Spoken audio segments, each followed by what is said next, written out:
Myron's on the menu today, so I'm still. Guess what? In honor of Women's History Month, we've been talking with female leaders in sports, politics, business, and entertainment. And this morning, we are focusing on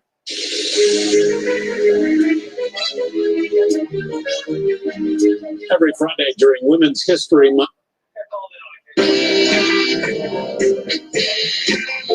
All month long, we've been celebrating Women's History Month by talking with female leaders in sports, politics, business, and entertainment. And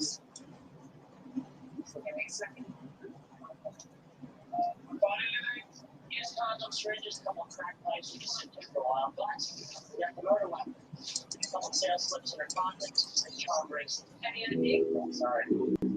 Okay, see for water and look for a hat that's a blind size 6, $159.95.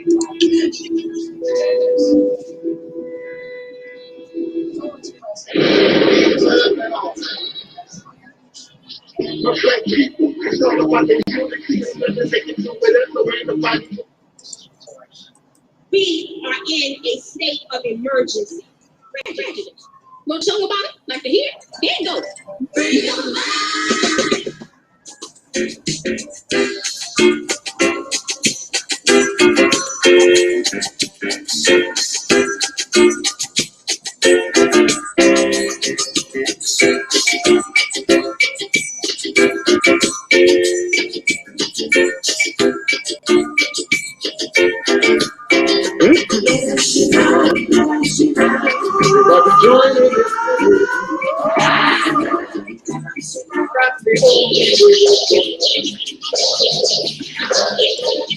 Everybody singing this sweet refrain. Sing this melody. Well, I'm talking to you. The Christian and the Hebrew. Everything we got to your center and we are through.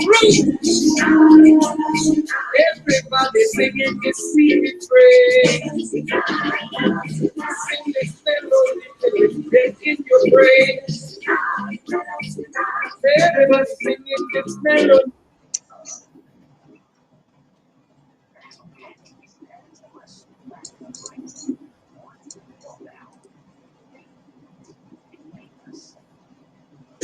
I ordered this book, God is on Trial. I ordered this book from Amazon, and I must say I've read it.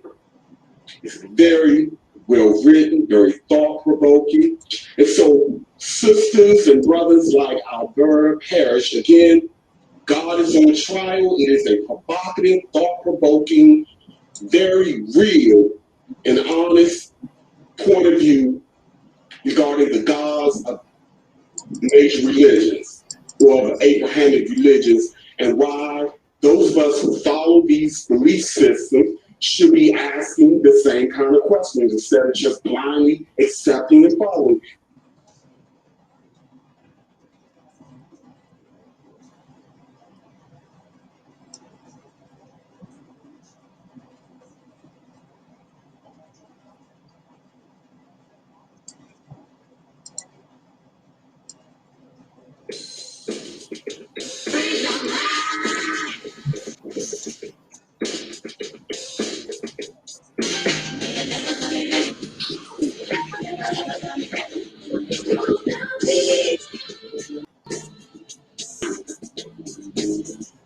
How do you guys feel about Sherry running like that with her because she thinks she's cute?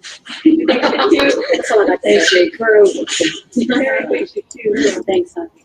She came out with a different attitude. I feel like a man to me. That's old school. Life has changed. What the way?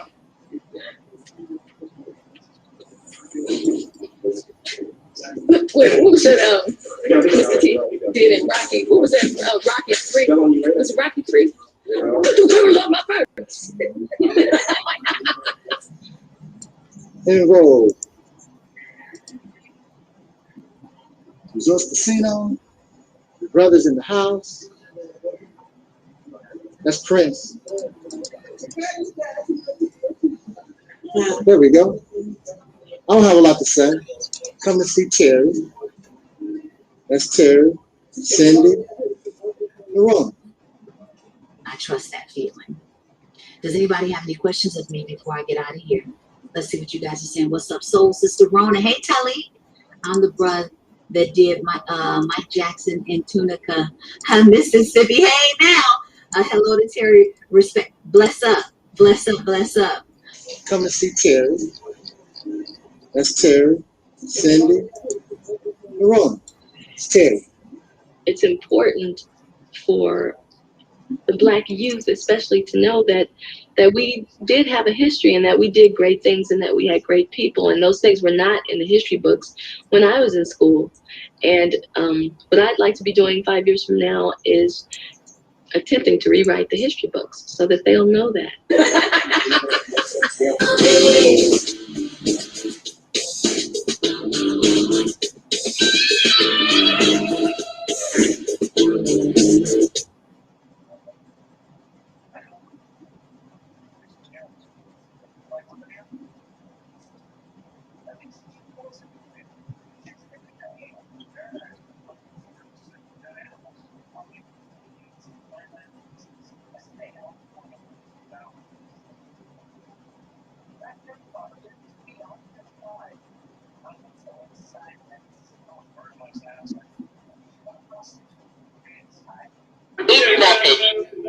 Hey, my brother, you know I had to call you and thank you personally again. I cannot just go on to you how happy I was to meet you in person, Myron. That was just like amazing.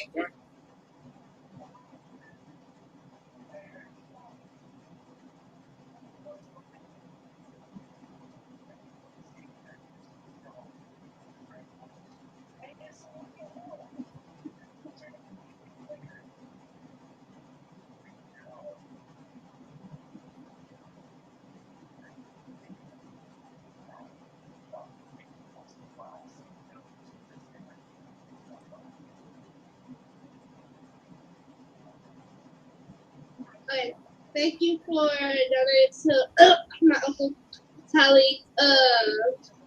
I appreciate it, and I know that my family appreciate it because he's been on our lives for years now. So, yeah. And I just want to say thank you because, yeah. Okay. Yeah, we love you guys. Bye. Bye. Peace forever and always. Peace forever and always. Peace forever and always.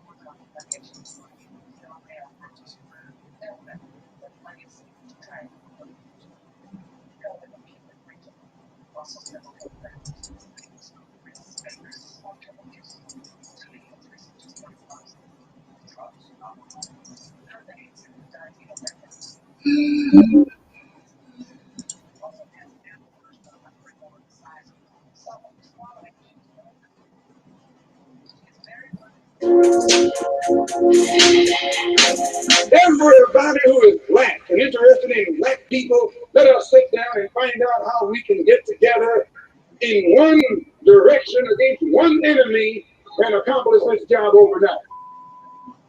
When soul singer and Black activist Sam Cooke wrote the lyrics to his song, "A Change Is Gonna Come," it was very direct and to the point. With some changes to it, the song was still digestible. In the year 2019, Black folks continue to go through the change rather than direct the change. A community activist named Taalik Ibn'rad has made an appeal similar to what Sam Cooke was asking for, a change. It said that the meek shall inherit the earth. We ask when. When will the landlords give the meek a free lease? Mr. Ibn'rad is humbly asking for the state of Mississippi. President Trump has already had sit-downs with the wrong representatives of the Black community. How about a real discussion with a true grassroots African American? Join and organize Operation Exodus Mississippi today, or become a supporter.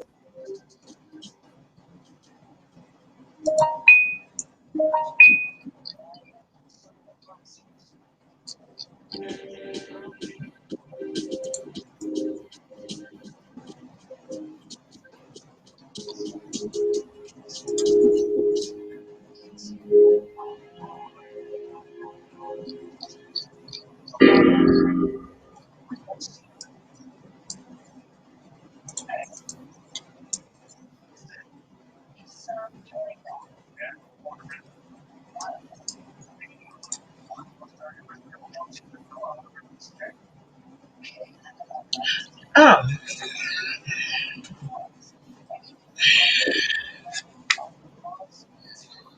This is Dusty Basement Studios, and we approve of this message.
Check this out. We got a match on the Jane Doe.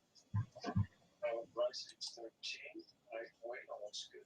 Queens. We're not willing. We got him on possession. We'll get his list of customers and arrest every hump on it.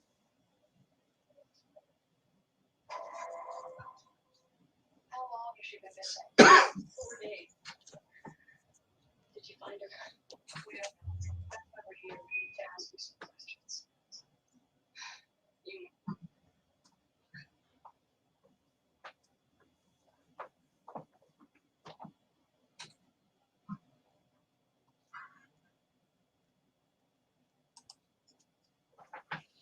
Woo. In the name of my ancestors, peace forever and always, welcome to another edition of what we call the Reality's Temple on Earth Internet Ministry. I am the gatekeeper, the host of this program. Follow me on social media, wherever you may find me. I am known as the mighty Angel Snup Number 7. I am your soul brother, number 1. And on the mic we have tonight, if you noticed or not, we have we're using a testing a new live stream report. I hope that we can use this. On the platform we have with us tonight also, of course, is our Sister Noble Levine. And she has a book called God is on Trial. Available on Amazon, Kindle, $3.99. Very, very, very cheap. You can even ask Master Fard Muhammad. Rastafari Muhammad.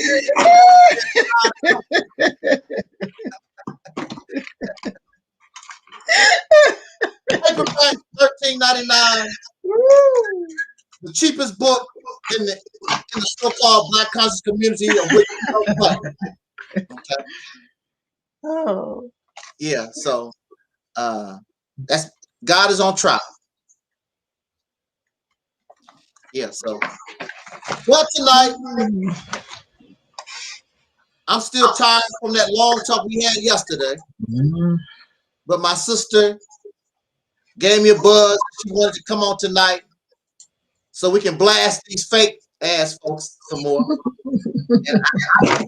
and I always wanted to do that for a little while, but I had to hold back because our sister was doing her round. Yeah. Because I always wanted to do that. I know. These folks they just aren't any good. Woo. But I'm good. I'm good now, honey. Yeah, they just aren't any good. So Woo. They ain't no good. Yeah. But welcome to the new format. We're gonna try it, and I don't know whether it has limitations or not. I'm still working with it, trying to figure it out a little bit here. It sort of remind me of StreamYard. I think StreamYard is more easier, but and I think StreamYard give you a little bit more. I don't know. It's almost the same. How does it look on your end? I like how this looks. Do you? I like how this looks. Yeah. And Restream got their logo small, almost faded out in the corner. Yeah. StreamYard got that big duck, whatever the hell it is. Yeah. They make sure you know it's StreamYard. It's StreamYard. And they doing it for free. Yeah. Because if you see that big duck, that means you ain't paying for a damn thing. Because most people ain't paying for it, they gonna get rid of that big duck. Yep. Well, I'm not paying for a damn thing. I'm gonna enjoy whatever. I'm paying for the internet. I'm gonna try to get whatever we can for free. It ain't that serious. Nope. It's not that serious because I get flagged and talked about, and no matter what I do, it don't. I can have a fancy mic. I can do whatever. It don't make no difference. I get talked about like a dog, slander, gossip. Sure do. It don't make no difference. I remember if you saw some of the old videos. I really was pathetic and poor and cheap.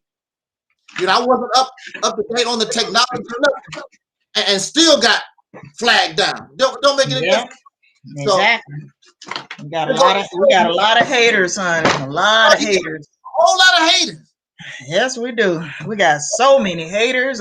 Folks skinning and grinning like they all for you and all for Operation Exodus Mississippi, and you got a lot of haters, and I got a lot of haters too. So I don't know. I just feel like people underestimate me. I think a lot of people really have underestimated me. Mm-hmm. And I don't know. I don't know. I don't know whether these people look at me and, oh, she weak. I don't know. I don't know. I think people actually think I'm weak. I really do. I think a lot of people look at me and they just, oh, she weak. Mm-hmm. And they think they can come in and do things and try and control me. You know what I mean? Because they think I'm weak. And then, as I've shown the past week, no, you can't control me. You can't bully me around. You can't boss me around just because you think that I want something you got, or just because I'm on your platform and because you've invited me to your huge platform because you're a big YouTuber and you feel like you have some sort of advantage over me because I'm a small platform and you're a big YouTuber. And so I have to, every once in a while, I find myself having to go in, having to get some things straight about who I am, you know? Mm-hmm. Now, that doesn't mean that I think I'm just, you know, the shit. That ain't what I'm saying. Absolutely. You know, I'm not saying, oh, you know, I'm better than you, or I'm better than other people, or oh, she thinks she really saying something now, y'all. She thinks she really saying something. Mm-hmm. You know, like people, you know, they really underestimate me. They really do. I don't know. Maybe I got the word.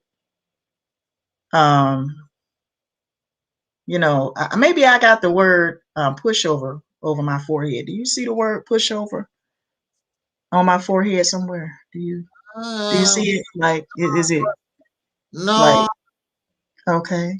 Maybe I have to get my glasses. Do you see the word weak on my forehead somewhere? Can you see it?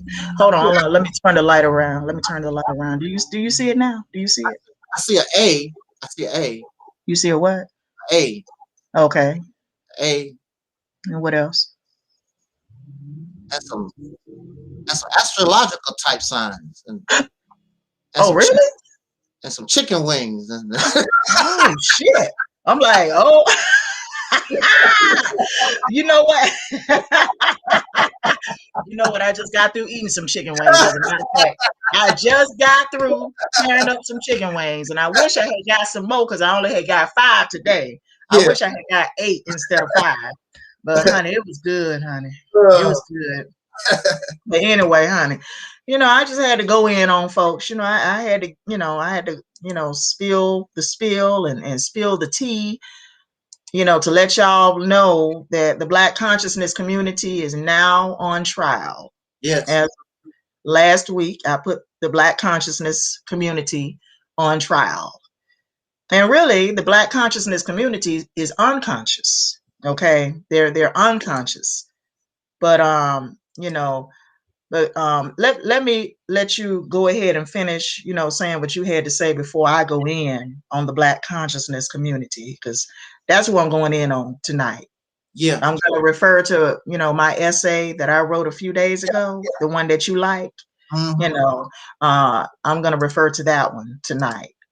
You know, let these folks know where we stand, because, you know, I don't know. I think they really underestimate us. I think they really have. I really do.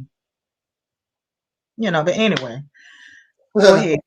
Well, actually, I've liked all your recent articles, from the one to the recent ones. All of them have been on point. All these, and I don't expect you to really go deep as you did in the article tonight live. But just to touch on things. Yeah.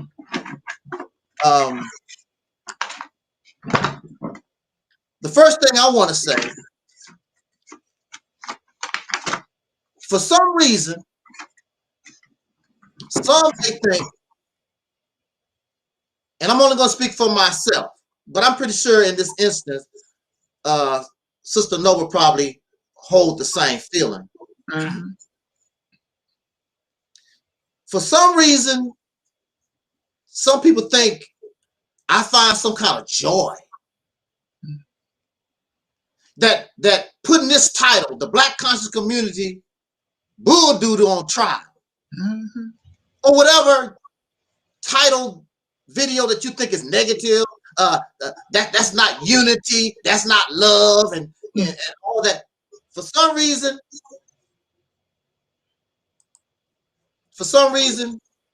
some people think, you know, I talk about Minister Farrakhan and Nation of Islam or whatever. You think that brings me some kind of joy, that I get some kind of kick out of it. What is the joy? Okay, what is the benefit? Now, if I felt as though I was in some type of competition and I want to try to destroy my competition, okay, I understand. I'm not trying to destroy nobody. I'm not in competition with nobody. But sometimes I feel, and the reality probably is, there are those who are in competition with me, and I don't even have nothing. Thank you, Deacon. I don't even have nothing. But you want to know something? I had to deal with this all my life. I had to deal with people. I don't have nothing. And they want to steal from me and they want to bring me down. I don't have nothing.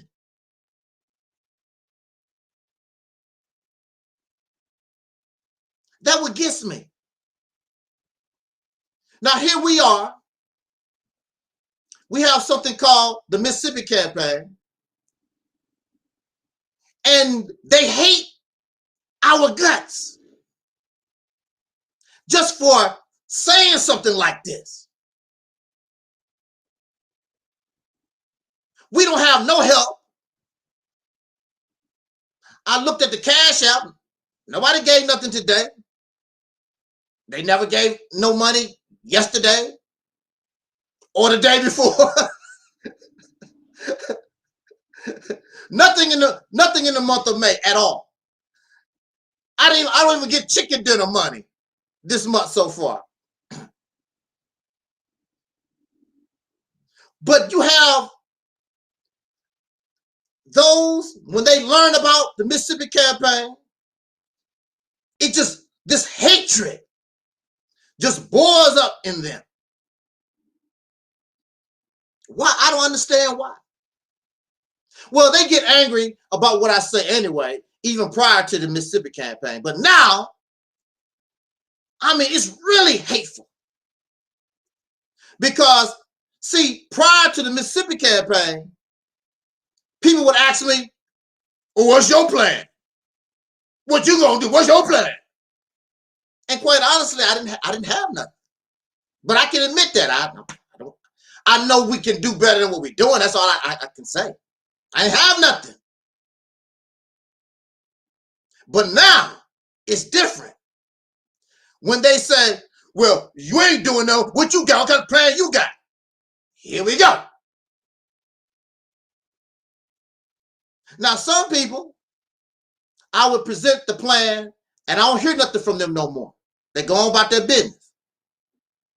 Because they know that I know once you hear this campaign plan, you don't have nothing better to offer. So the first argument we're going to have is, what have y'all done, compared to Marcus Garvey, Pan-Africanism? What have y'all done compared to the Nation of Islam? What have y'all done compared to the Hebrew Israelites?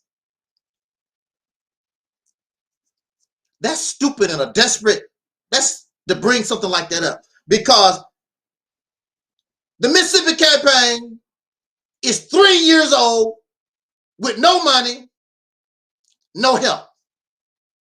You're going to compare the Mississippi Campaign to the Nation of Islam, which has been around almost 100 years. Marcus Garvey, Pan-Africanism, been around 100 years. And all this other stuff been around 50, 60, whatever years. And y'all gave all these strategies, voting and marching and becoming a millionaire, education. Y'all gave all these different types of things. Your money, your heart, your time, your labor. Some of you even died in the effort. For 10 to 100 years. And all of you have failed.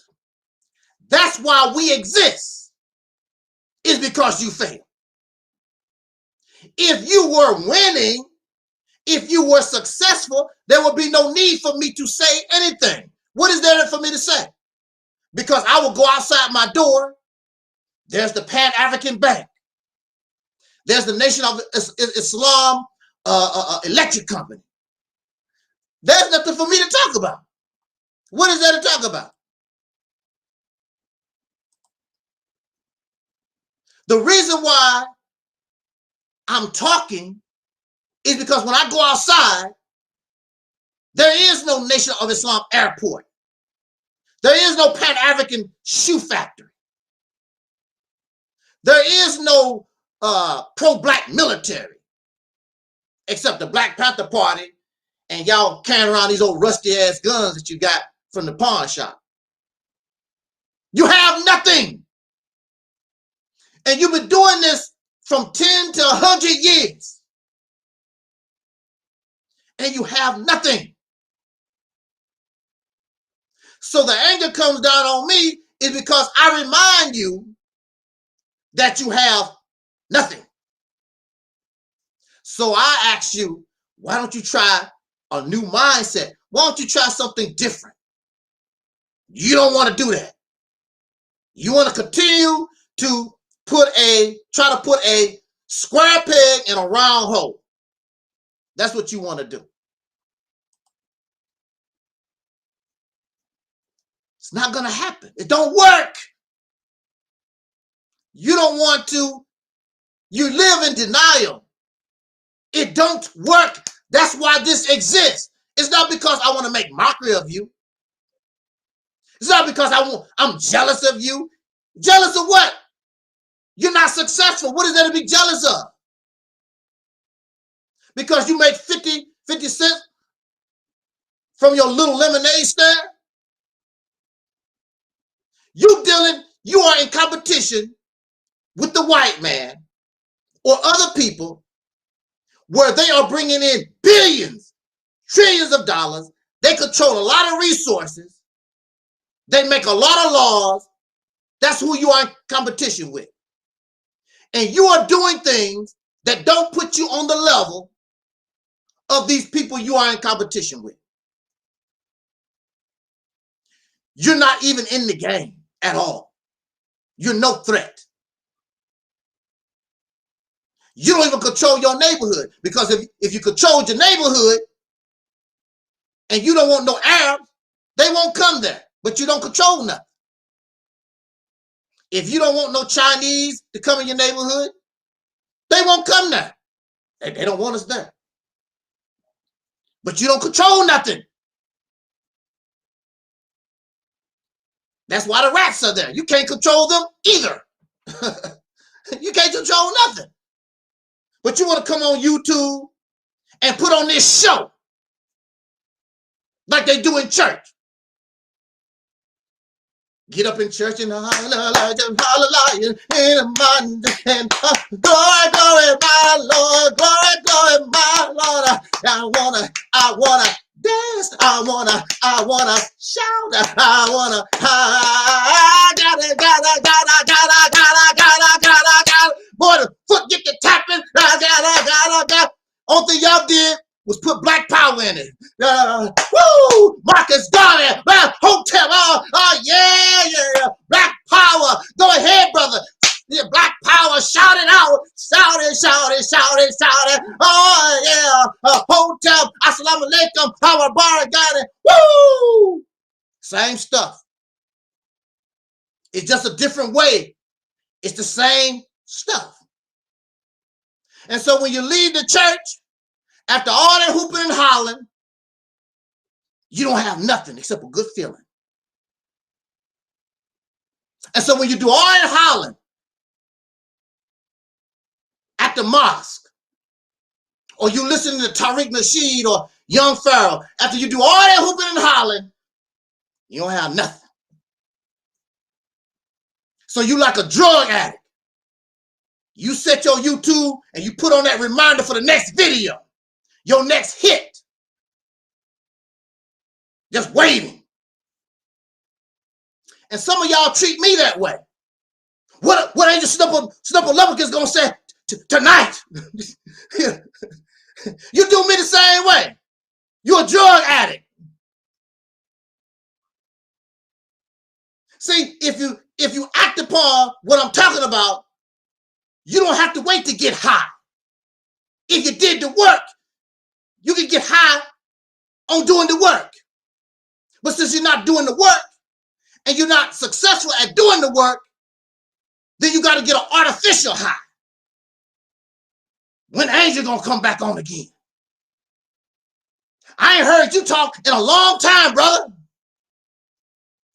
It's not about talking. It's about the work. Why you think I stay hyped up? Because I'm making the emails. They don't respond. I don't give a damn. I'm doing the emails. I got the telephone numbers. I'm making the calls. The work. Now, there are some of you, you listen to Angel Snuffing Up 7, but you don't give a damn about the Mississippi campaign. I mean, you don't fool me. I can understand if you really like something. Twin said, I gotta have that hit.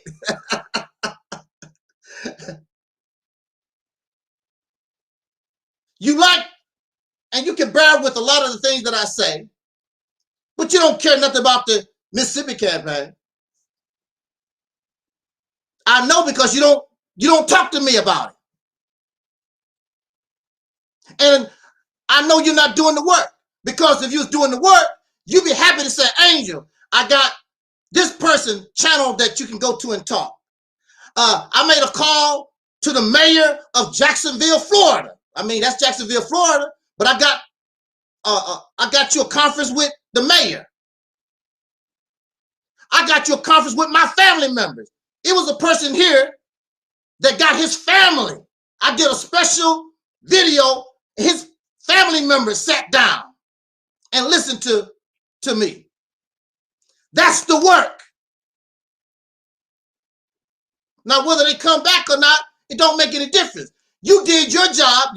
This person brought their family, and their family member was in the chat, and we talked back and forth, doing the work.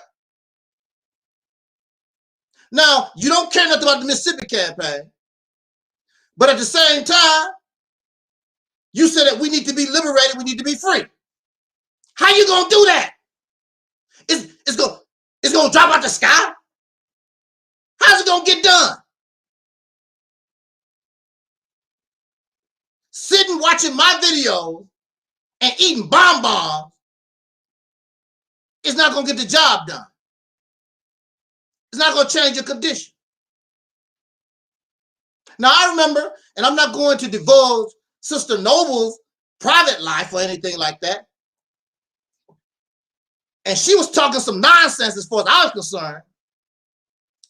And I asked her, how are you going to do this and you're doing nothing?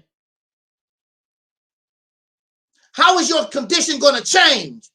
How are you going to redirect your life when you're doing nothing to change it?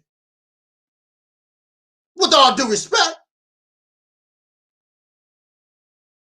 You're just going to sit around, watch TV all day, and look at the neighbors go back and forth in the grass? That's not going to change your condition. And just keep complaining about it? Yeah, keep complaining about it. And talk about shoulda, woulda, coulda, and what we should do, and blah, blah, blah. Freedom is not free. This white man that y'all talk about, he did not get this nation free. Thousands of white people died to get this. They never got to enjoy the United States of America. They died on the battlefield, or they died coming from Europe over here. They froze to death. They turned to cannibalism in the early days. They had to fight mosquitoes and bears and wolves. And when they dealt with the native people didn't say, oh, here goes the white man. Here go our land. That ain't how it went. They had to fight and trick and whatever they had to do to get this. You may not like, and we may not like, because we was a tool that built this up for them, our ancestors, and we still doing it, really. We still in slavery for real. So, I mean, ain't nothing really changed. You might not like their method, but they had to take action in order to get this. Even some of you on your jobs, you had to go to school for years to get that degree. And you had to sacrifice. When you wanted to go out and party, You had to stay at home and study. Some of you women, y'all want to get a little loving in, but you couldn't take the risk of getting pregnant because you knew if you got pregnant, it'll mess your whole thing up. I love you, boy, but I'm going to have to push you away. Matter of fact, I know some women, when they was going to college, whatever, they swore off men. They didn't want to gamble. Because now, if you get a baby, especially if that man leave you, and chances are he's going to do that most times, you trying to get your college degree and whatever, it's hard work. So you don't want to do the work, but you want to be free. It's not going to happen. I know what kind of people I'm dealing with because I was locked up with you. You weren't locked up with me in the crazy house, but I was locked up with your mindset. Do you know people actually was angry? I mean, hated my guts because the only thing I wanted to talk about was I want to be free. And I done told y'all that before. I don't want to be redundant. I want to be free. That's all I want. That's all I don't want to hear about what's happening on TV, cable. Do you want to play basketball? Oh, she got a big booty. I don't want to hear none of that. I want out. I want out. When the day shift left and they come back in the morning, the first thing they heard from me, I want out. This nigga don't never stop. And when I learned the law and got those law books, they saw me working 1, 2 in the morning. I wish I could show you all the writings I done. Woo, it's a lot of stuff. It's a lot of stuff. I had to do what I had to do because I want to be free. Now, the thing about it is, I don't know if it's going to work or not. I really don't. Only thing I know is I got to try. Win or lose, I got to try. Do my best. Day and night, I want to be out of here. Now, there are those who I was locked up with that claim they want to get out. And I told them the same thing. How you going to get out? You're not doing nothing. The only thing they want to do is smoke cigarettes and drink coffee all day. And hopefully one of those female staff is wearing a short skirt so they can try to look under her dress.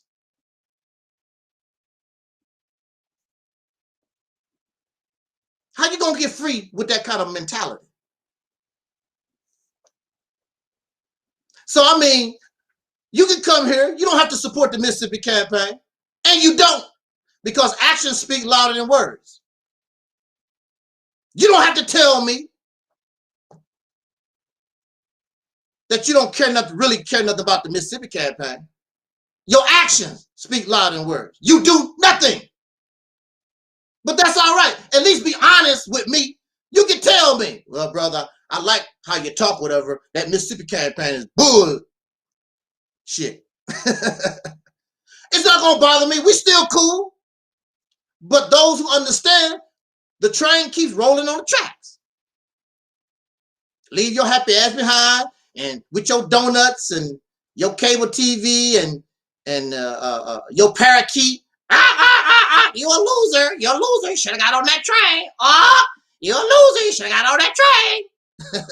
Even the parrot know better. But it don't bother me. Be real with yourself because you don't fool me. Look, I've been around all of you. You don't have to tell me nothing. I just keep it to myself. I'm listening and vibing off of you. Your actions speak louder than words. I don't care what you say out your mouth. But like I told you, we still cool. You're not going to bother me.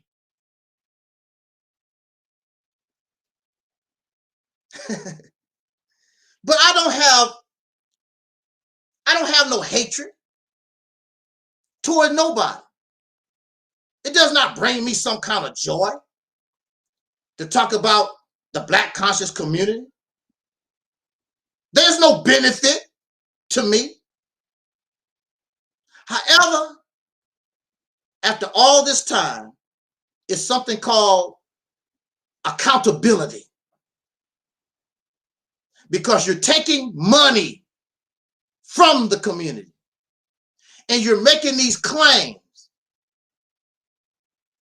and you're making these promises, telling the people what you can do. And then 2 years pass, 5 years pass. And for every $1,000 that you get from the people, you give them $100 back. That's not acceptable. And they accept that because they like you. Because you make them feel good. You get them high. You're their drug dealer. And you get them high. And that's because they live comfortable with the white man. Y'all got that stimulus check. I bet y'all was happy as hell when that stimulus check came in the mail. Or direct deposit. You ain't getting it from all these black folks. They not giving out no stimulus check. They done took these churches, they're not giving out no stimulus check. They done took millions and millions of dollars from the community. No church, no mosque, none of these preachers, none of this black conscious Pan-African stuff. Ain't nobody sent nobody no stimulus check. Nobody. Now, when I was healthy a few years back, I gave money away. I gave $6 grand to different people. My audience, relatives. I gave money away. But most Negroes, all thing y'all want to do is take. Take. You're takers. And make false promises on what you can and cannot do.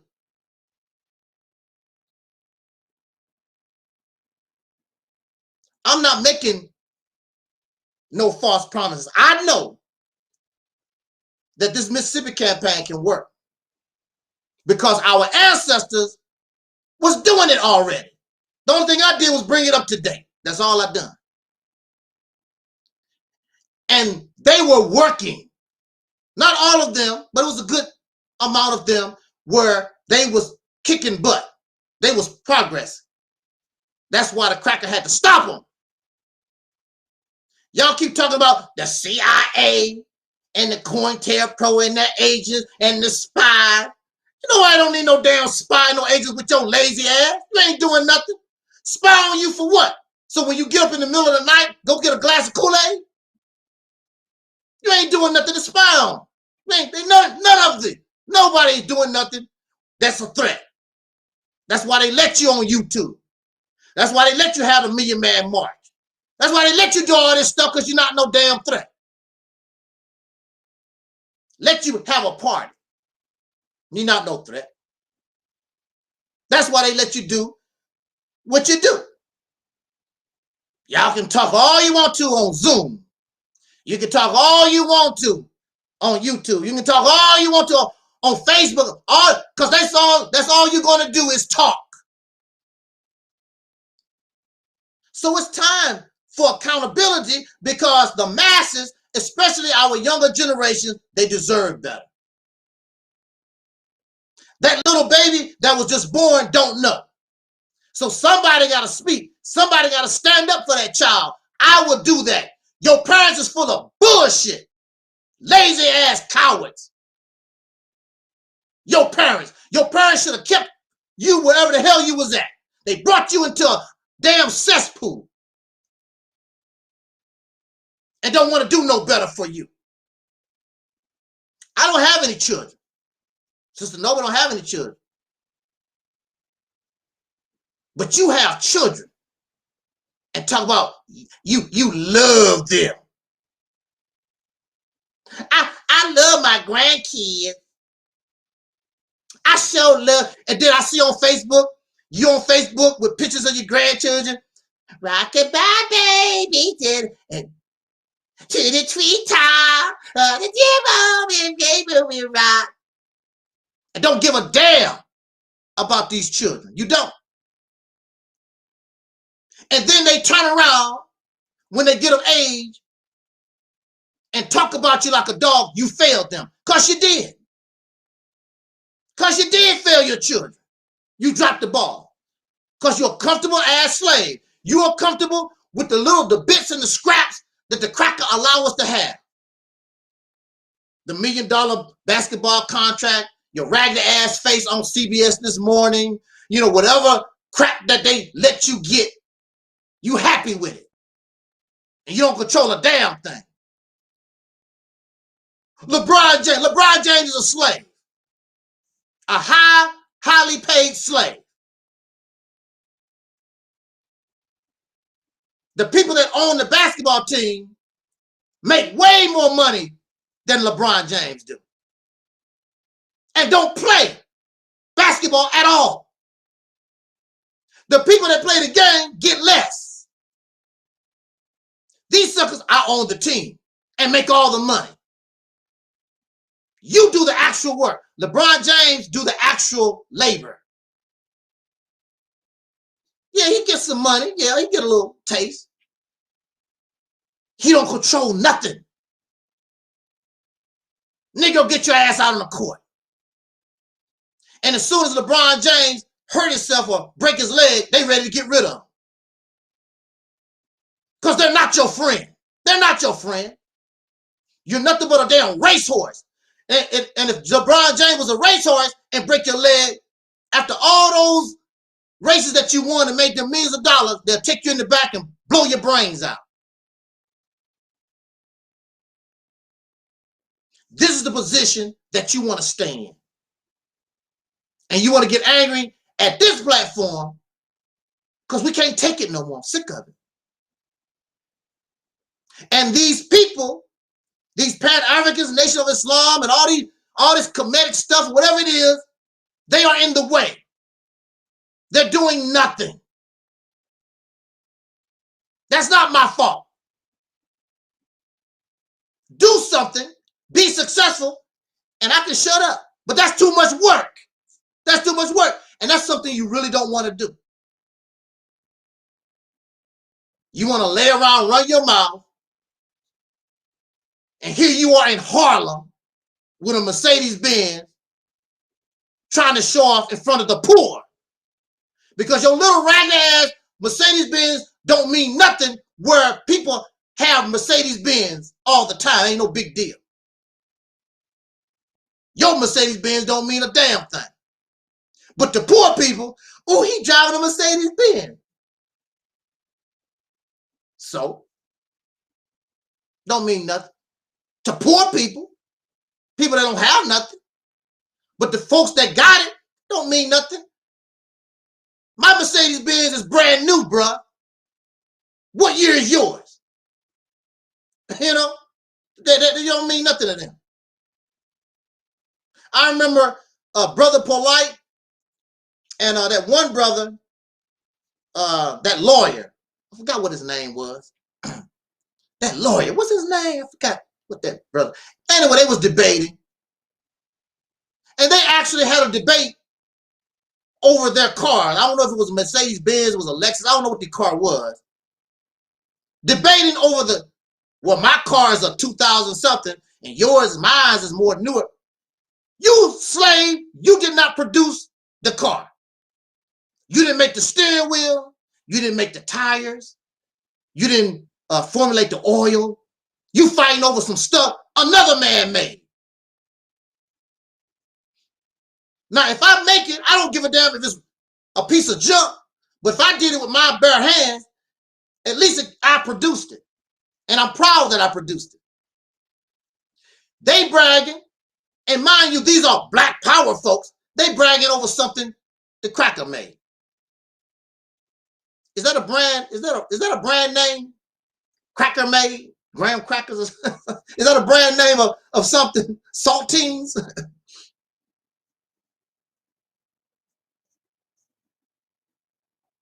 And then your so-called scholarship is whack. Most people take it on face value. If you really look at it and think about it, it's filled with it's fairy tales, it's mythology, it's fabricated history, and then It's parts of history that you talk about, but you skip it because if you add it, it's going to destroy your narrative. So you don't talk about it, but you know. But if you bring it up, if you add it into the equation, so that means if you know the history and won't add it to the equation, that means you bring it out, you're teaching the people the wrong conclusion.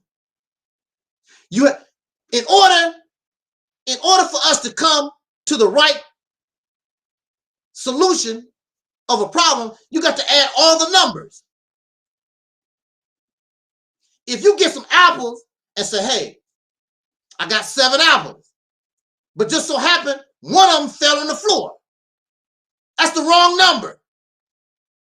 The right number is 8. If you had 7 and one of them fell on the floor, it didn't get added to. It's the wrong conclusion because you actually have 8 apples. And that's a problem. Then you talk about, I represent the truth. No, you don't. Truth is taking all the information that you can to formulate the correct conclusion. That's truth. If you take out of it, now you're mixing truth with falsehood.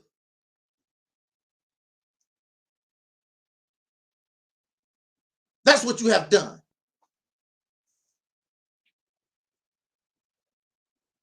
All these different scholarship teachings and what, a lot of it is made up garbage.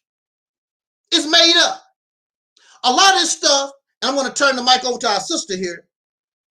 A lot of this stuff was created in the early 1920s, 1930s, 1950s or whatever. Our people were illiterates, especially when you talk about going back to the 1920s, 1930s. A lot of us couldn't read and write. So when somebody like Elijah Muhammad only had a 3rd grade education. So here goes somebody with these big words and telling this fantastic story. And remember, our minds are already filled up with all that Christianity stuff in our heads.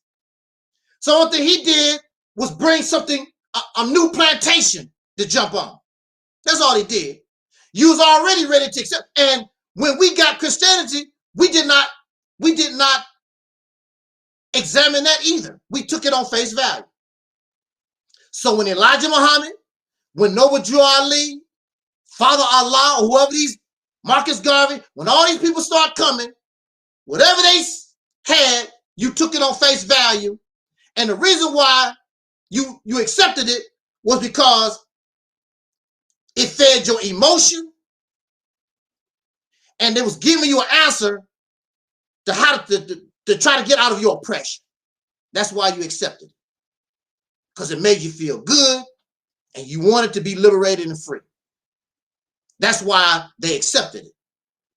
But as you know, as time has revealed, didn't work because that was not your liberation. These teachings and the scholarship is not true. It's not real. It helped us. We're not saying it did not help us, but it's supposed to put you on a path to evolve and grow. And you have failed to do that. You still acting like and moving like and behaving like it's the 1930s, 1920s. Or you back on the slave plantation. You have not evolved. Now, you don't like the fact that the white man is the slave master. You just go from the cracker slave master to you a good Negro slave master, a good overseer. Lordy, I sure love Minister Little Farrakhan. He sure saved my life. Thank you, Minister. Long live Muhammad. Long live Muhammad. I just love that man. And this black Negro, zombie-looking Negro coming on here talking about my minister. You a bad man. Shame on you. You ain't for black unity. That angel snapper like a Negro. And that old stupid stuff, Mississippi stupid stuff. Yeah, that's stupid. That old Mississippi stuff. That's the most stupid stuff I ever seen and heard in my life. Mississippi. How you gonna get away from the white man in Mississippi? That's so damn stupid. Shut your damn mouth, Snuffleupagus. Talk about my Minister Farrakhan. Yeah, don't talk about my Marcus Garvey either. I'm going back to Africa. I ain't going to no goddamn Mississippi. That nigga crazy as a mother. That nigga crazy as hell. That's how you talk.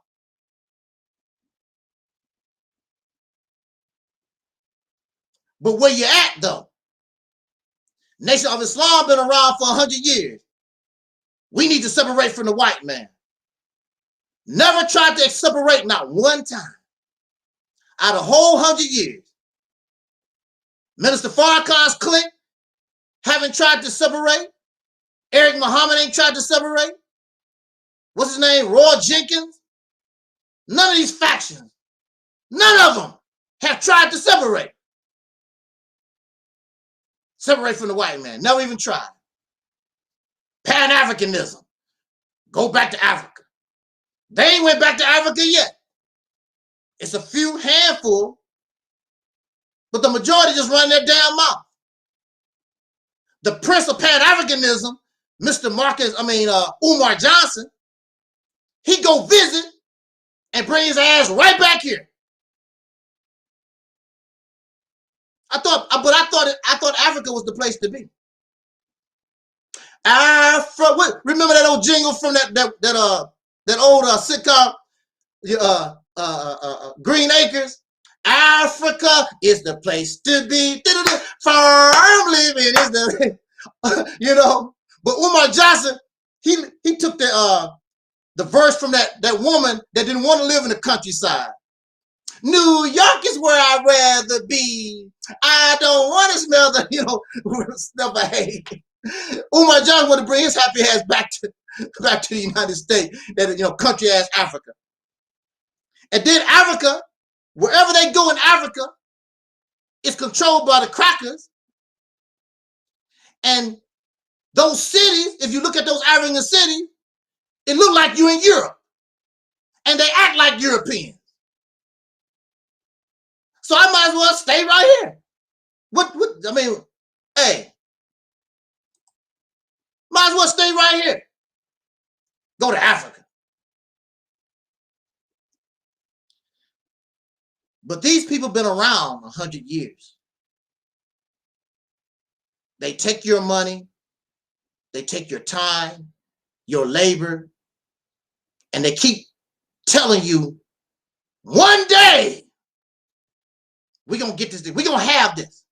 It's our 100. And then you have the nerve to make mockery of Christians. Because Christians been waiting on Jesus for 2,000 years. But you got the same mentality. One day the mother plane gonna come out the sky and drop these bombs, kill all the white people. Everything gonna be glory, glory, hallelujah. One day, I don't know how we're gonna do it, but we're gonna end up in Africa, our independent black nation. One day, our time will come.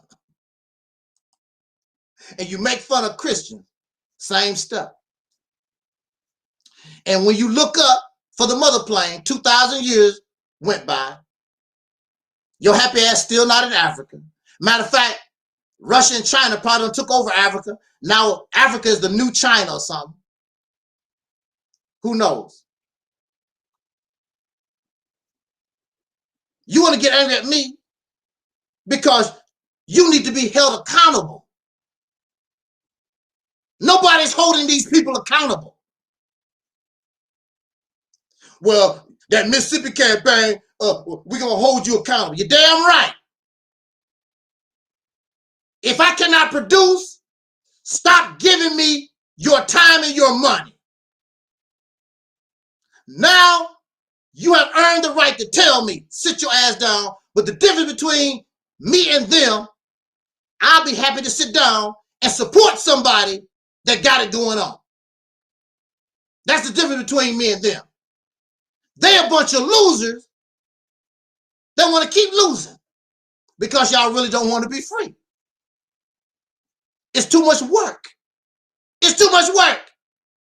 You don't want to sacrifice. You really like it just the way it is. You just want to lay on your ass and complain.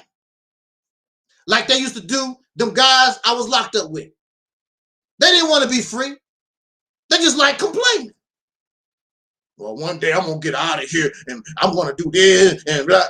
And then when the cracker said it's time for you to go, what? Are you serious? I seen a guy, he didn't want to leave. He took a chair and tried to bust the glass, kick the chair, just do crazy stuff because he didn't want to go nowhere.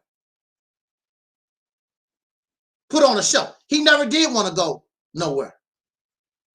You can tell the ones that's serious. Like I told you, actions speak louder than words. So you say whatever you want to out of your mouth. Your actions say exactly who and what you are. But like I told you, you don't have to like the Mississippi campaign. We still cool.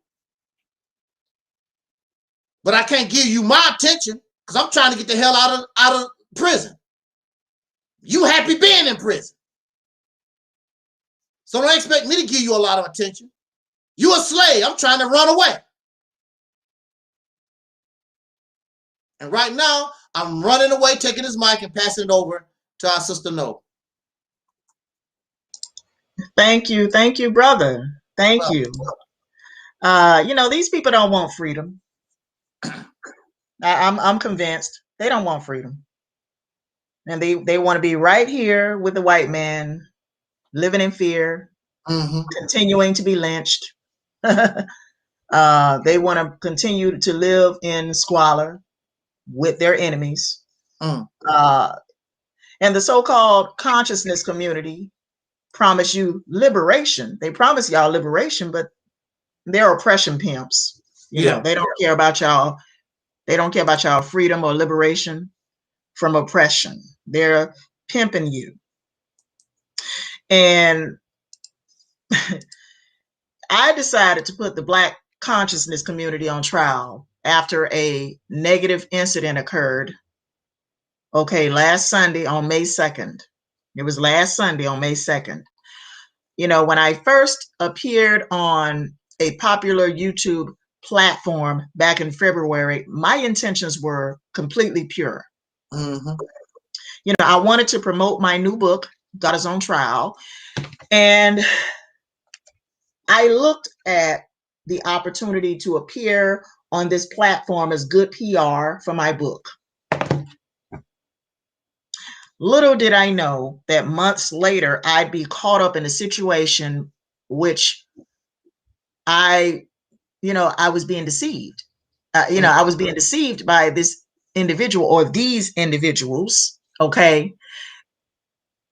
Caught up in a situation where I'm being falsely accused by a Hebrew Israelite woman in the so-called consciousness community, who thought that I wanted her man, even though she's messing around with another woman's husband while claiming that's her husband.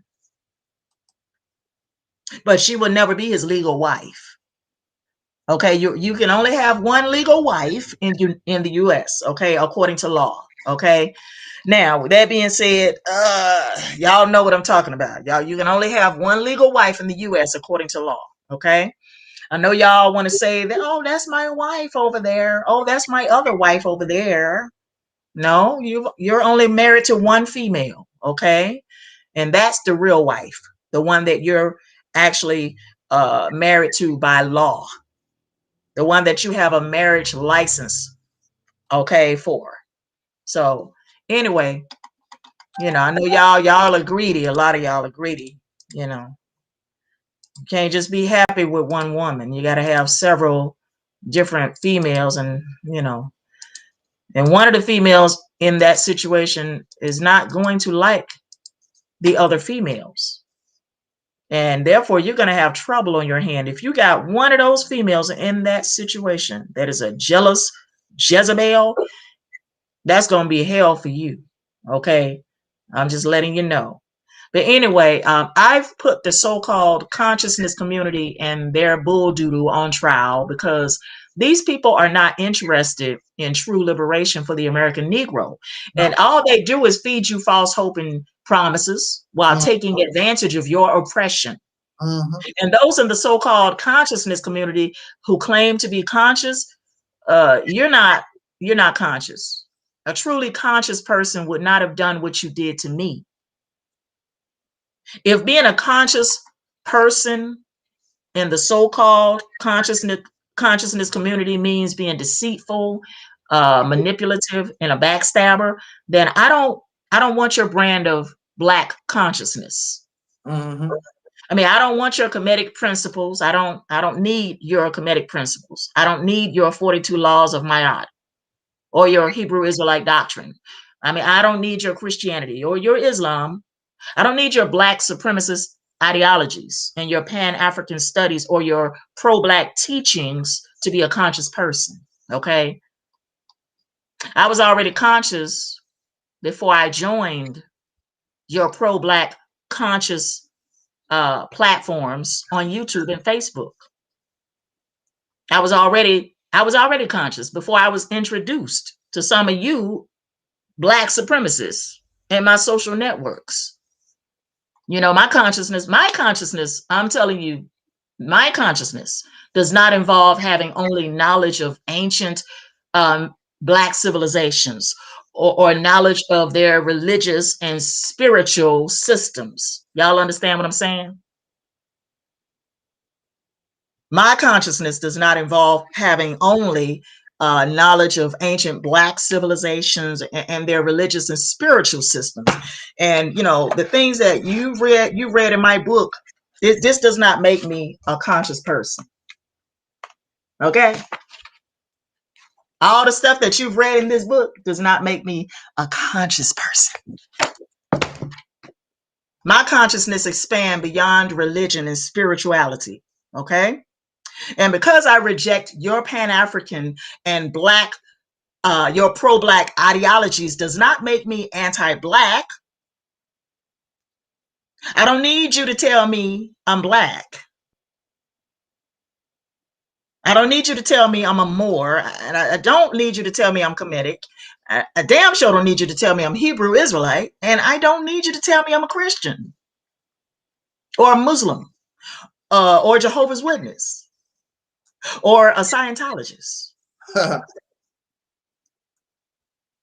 don't need you to tell me that I'm enlightened. I don't need you to tell me that I'm conscious. I was already conscious long before I met many of you on these YouTube streets and on these Facebook pages. Okay. Now, I had to leave Christianity in order to grow. I had to walk away from it. And you know, I had to walk away. There was no other option, you know.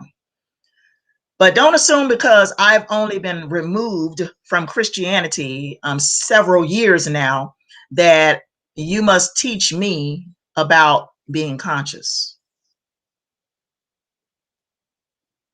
Don't assume because I don't believe in worshiping and bowing down to your malevolent Hebrew, Islamic, and Kemetic deities that I'm not conscious.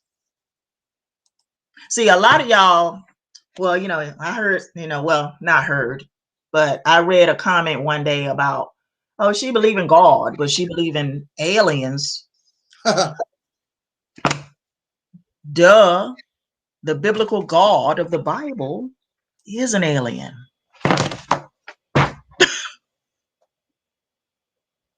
Y'all are not comprehending. You're not comprehending well. Because if you really were comprehending what I said in a lot of the videos that I've made, you would know that the biblical God called Yahweh is based on the story of ancient extraterrestrials. you would know that the Genesis creation myth is plagiarism from the Babylonian creation myth. If you were truly comprehending what I was saying, or if you even picked up my book and bothered to read it, you would know what I'm talking about. So the comment that I read about, oh, she doesn't believe in God, but she believes in aliens. Well, you know, why? I mean, why? How can I not believe in the God of the Bible when I wrote about him in my book as an ancient extraterrestrial, a malevolent entity, also called the Demiurge, also known as Lord Archon, according to the ancient Gnostic Christians. I said, I don't believe in worshiping and bowing down to your malevolent Hebrew, Kemetic, Islamic, pro-Black gods and goddesses. That's what I said. Some of y'all don't comprehend well. And I can see, yeah, some of y'all have learning disabilities. I can see that.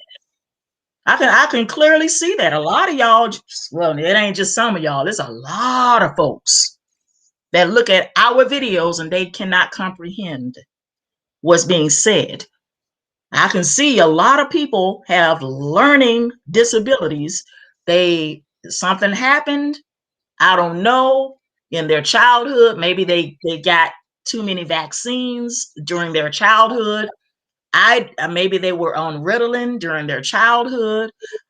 I don't know. I don't know your individual stories, but I just know that a lot of people that look at these videos, they cannot comprehend well. Nope. How can I not believe in the God of the Bible when I wrote about the God of the Bible? God is on trial. Duh. See the title?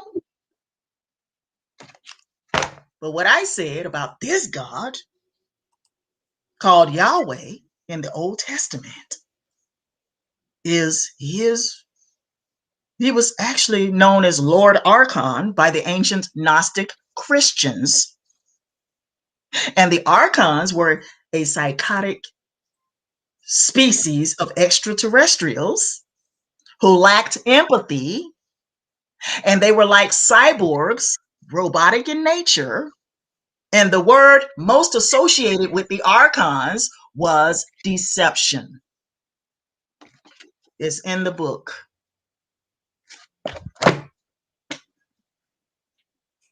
Again, let me repeat for those who are slow of learning. I'm just going to repeat it because a lot of people I find are slow. They're slow mentally. Okay. I had to leave Christianity so I can grow. Number one, I had to leave Christianity so I can grow. Number one. Okay. Don't assume because I don't believe in worshiping and bowing down to your malevolent Hebrew, Islamic, and Kemetic deities that I'm not conscious. In fact, if you're still calling God your father, then you're unconscious. Because a truly conscious person would not be worshiping or giving praise to the word God, as you should know the word God, and it is a word, it's not a title, it's a word. You should know the word God becomes the word dog, D-O-G, when spelled backwards. While you're thinking you're teaching me about being conscious, I'm teaching you that all your pro-Black consciousness scholarship and your Pan-African ideologies, your Abrahamic belief systems, Your Moorish religion, your Kemetic science, Kemetic yoga, Kemetic spirituality, and your 42 negative confessions are keeping you unconscious and trapped in a one-dimensional way of thinking so that malevolent entities can keep you living in a bubble of your own illusions.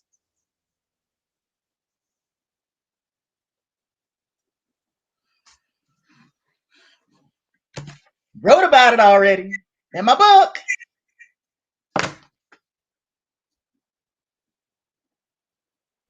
Malevolent entities,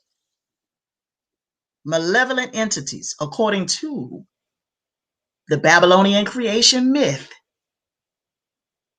keyword myth, have created these ancient systems of worship and religious traditions to imprison your mind so they can control and manipulate humanity. Wrote about it in my book. The new religion of the black man, the new religion of the black man and black woman in America comprise pro-black consciousness teachings and Pan-African ideologies. Let me repeat what I just said. The new religion of the black man and black woman in America comprise pro-black consciousness teachings and Pan-African ideologies. The soul brother and sister have replaced the black church with the Pan-African and pro-black consciousness church. Let me repeat what I just said. The soul brother and sister have replaced the black church with the Pan-African and pro-black consciousness church. The soul brother and sister have left one plantation to go live on another plantation.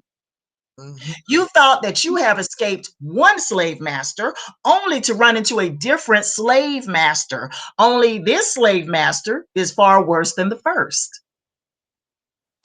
If you were truly conscious, you would reject all teachings of your slave masters who exist for the sole purpose of not only imprisoning your body, but also your mind. How would you have known about ancient Kemet were it not for the European slave masters traveling to the land of Egypt, conducting excavations and attempting to decipher the hieroglyphs on the walls of the tombs where ancient pharaohs and their queens and some of their royal households were buried? The Kemetic spiritual system was taught to you by Europeans. Therefore, you got all your knowledge of ancient Kemet from Europeans.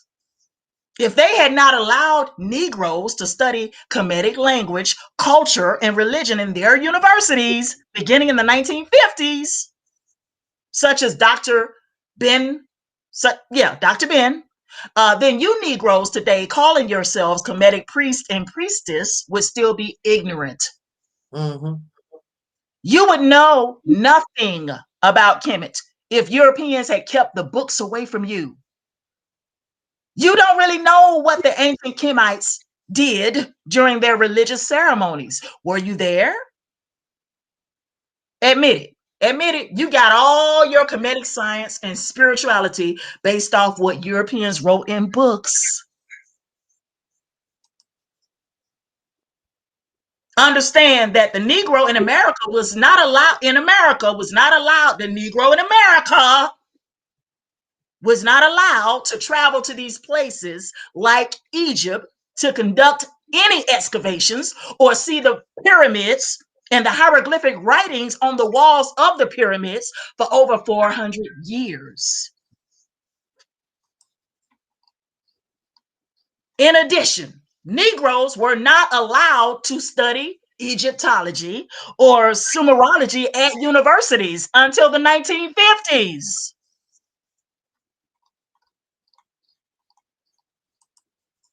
All your pro-black scholarship, your Pan-African ideologies, Sumerology studies, and Kemetic spirituality cannot liberate you from the system of white supremacy and racism. All your black scholarship debates cannot stop police officers from killing you or your children at a routine traffic stop or when you're fleeing from a cop. So spare me all your pro-Black consciousness crap.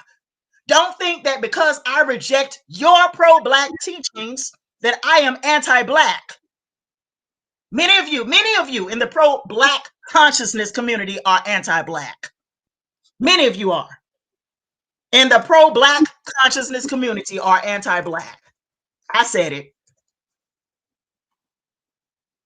I said it.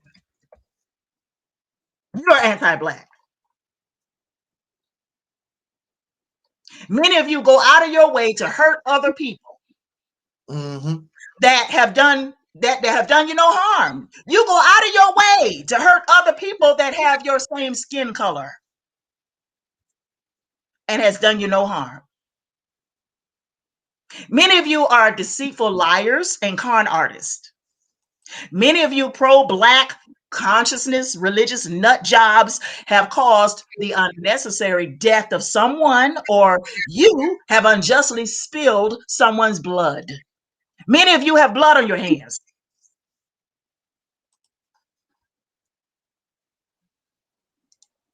Many of you have blood on your hands.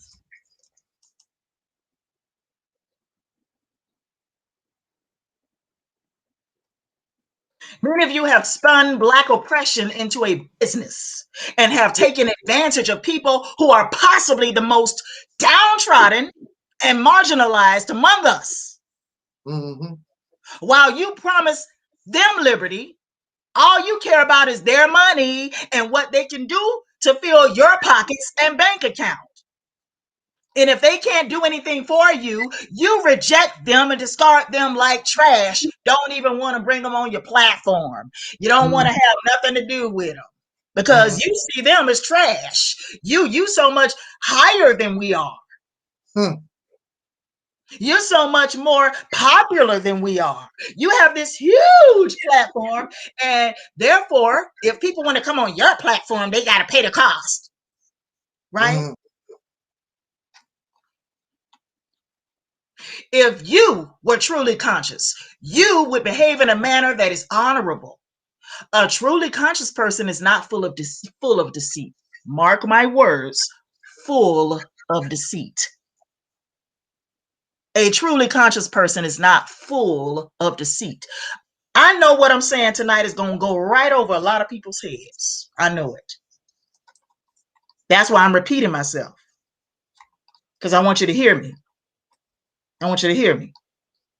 There are too many people claiming to be conscious that are the most despicable persons alive that I have met in a long time.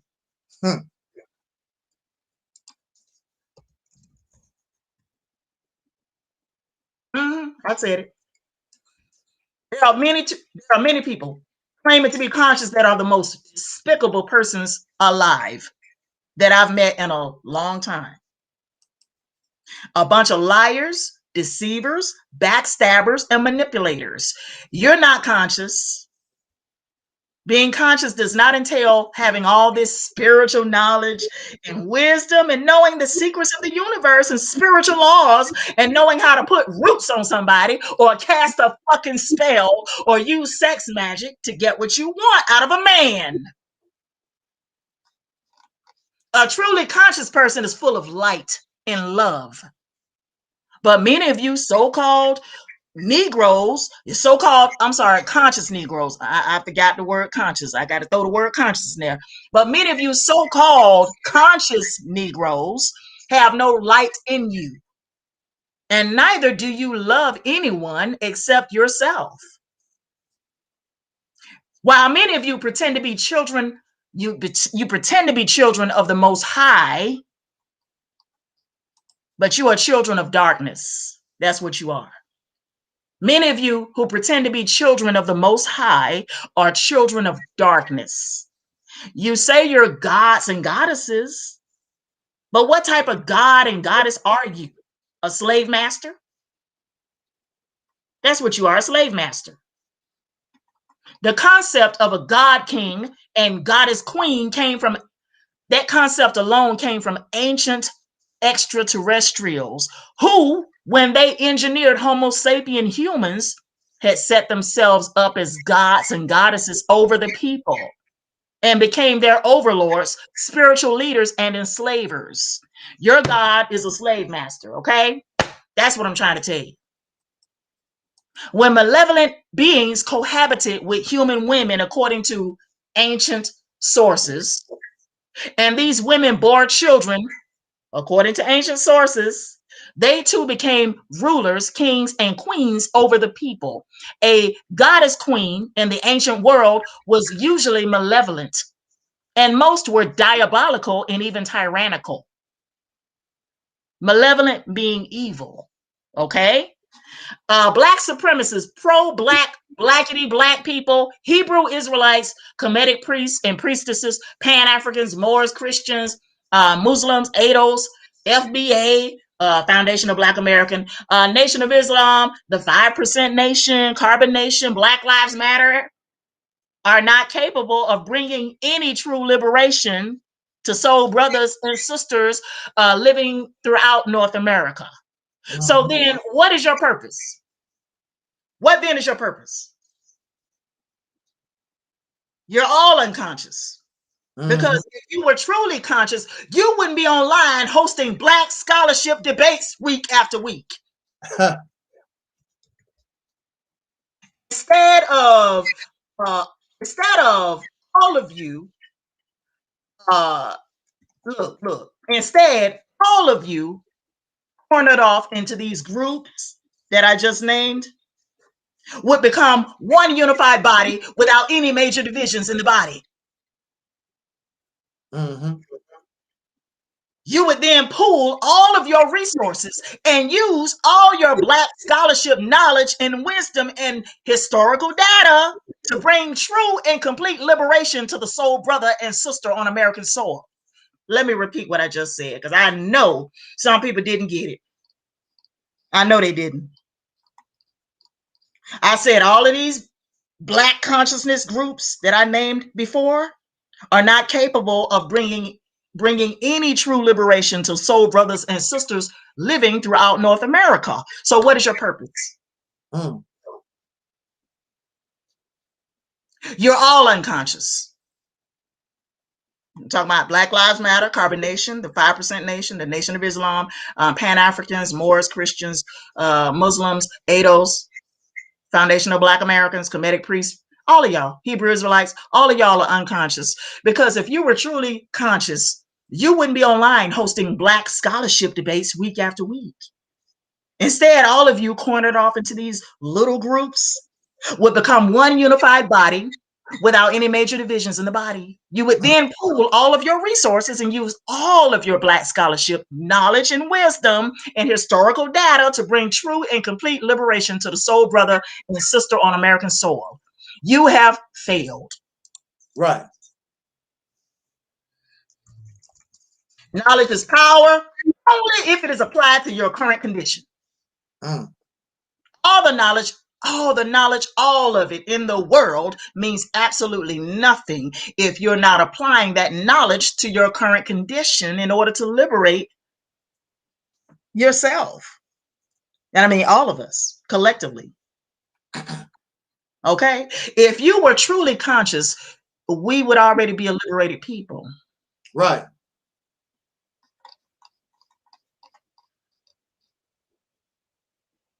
The Black consciousness community is now on trial because you have hustled soul brothers and sisters far too long, and now you must answer the charges laid out before you by Operation Exodus, Mississippi. Now I'm going to pass the mic.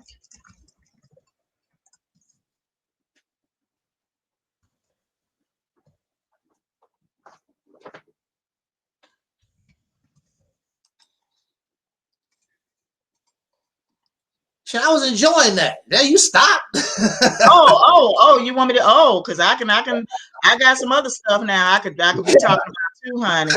Because I got a plethora of articles in the past week that I could talk about. Just the past week.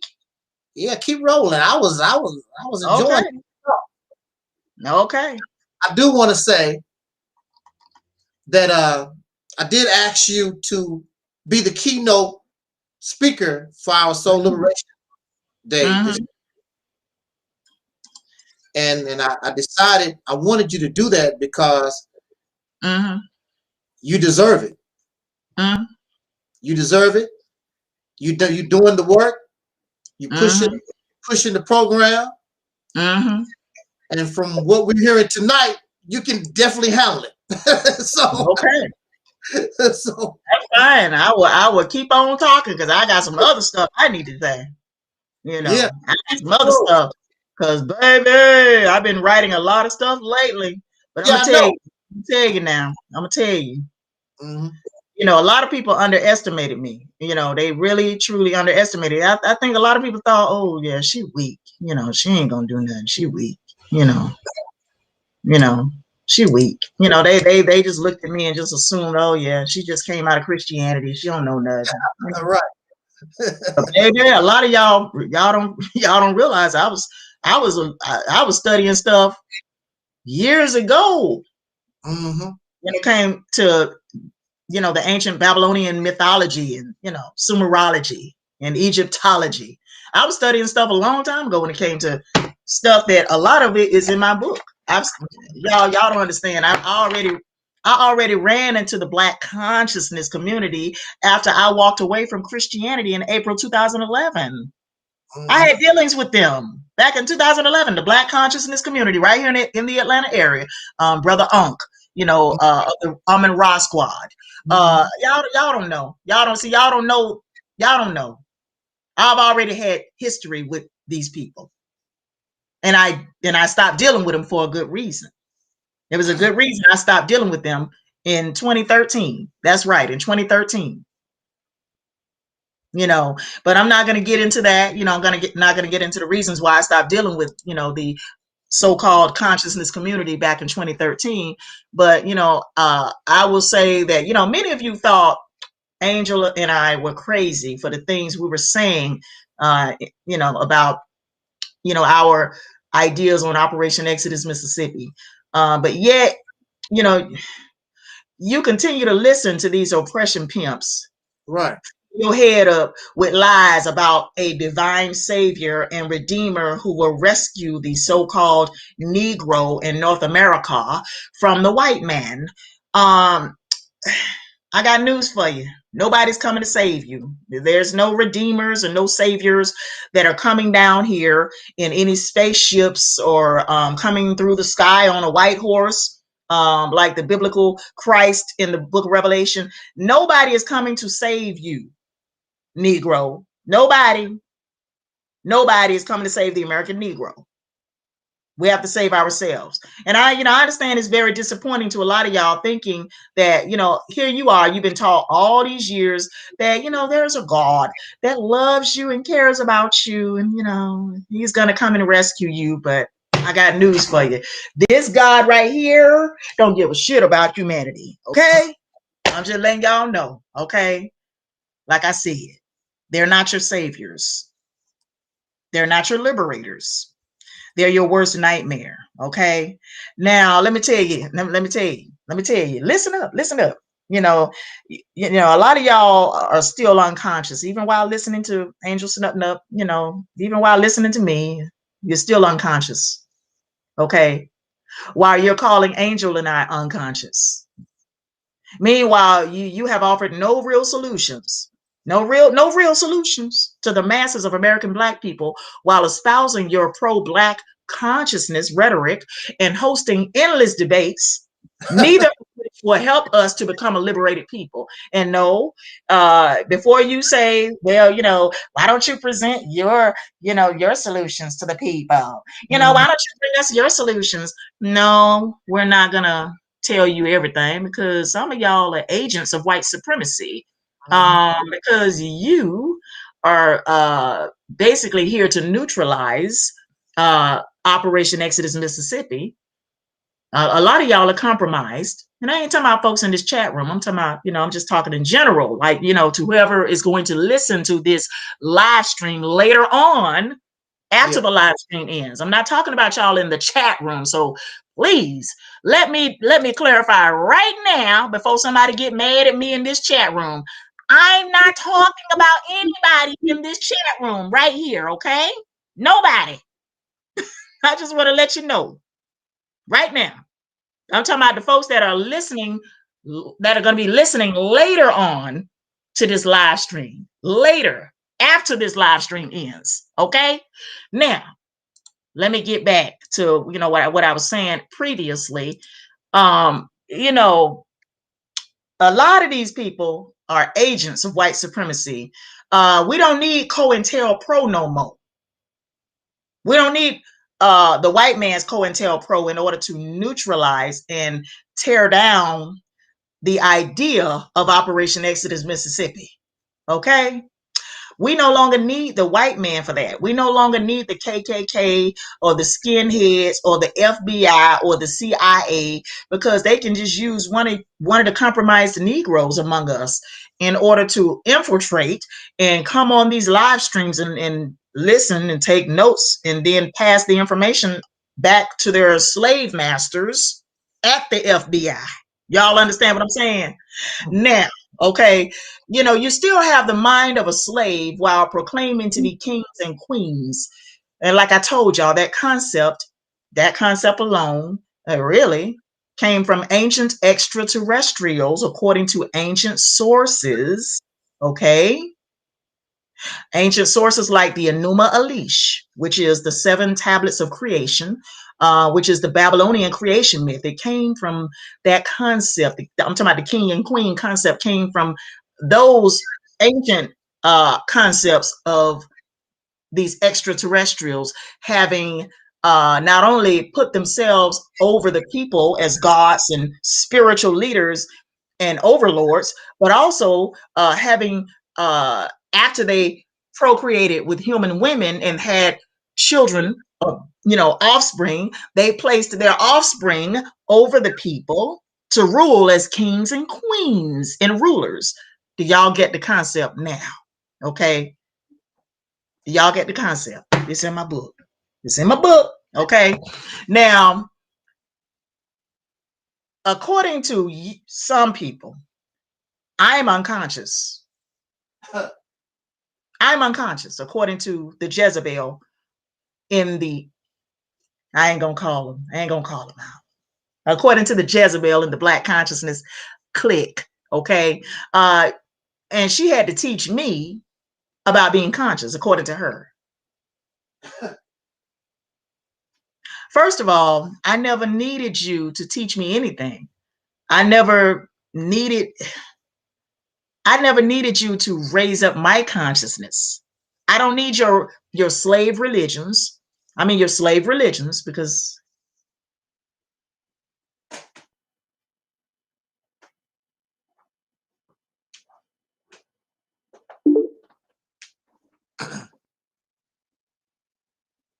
really, it's more than 10 commandments.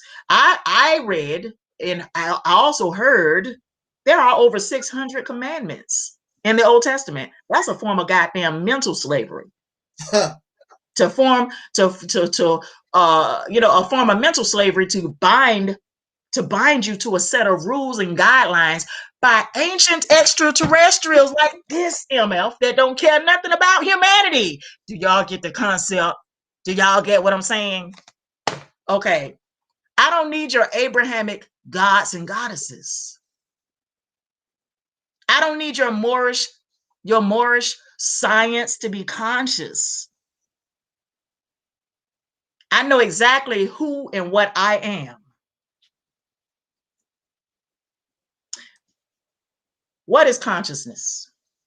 What is consciousness? Okay, let's see what consciousness means. Okay, consciousness is awareness of self. To know one's true self or inner self is to be conscious. To operate in one's true nature is to be conscious of self. To operate in one's true nature is to be conscious of self. To operate in a capacity in which if you want others to be good to you or to do good by you, you should do good by others is to be truly conscious. Okay? Let me repeat what I just said. To operate in a capacity in which if you want others to do good by you, you should do good by others is to be truly conscious. I don't need your immoral, treacherous, I don't need immoral, treacherous persons to tell me who and what I am. I don't need immoral and treacherous persons to tell me who and what I am. Many in the Black consciousness community don't even know who they are, because a truly conscious person does not seek and covet that which does not belong to them.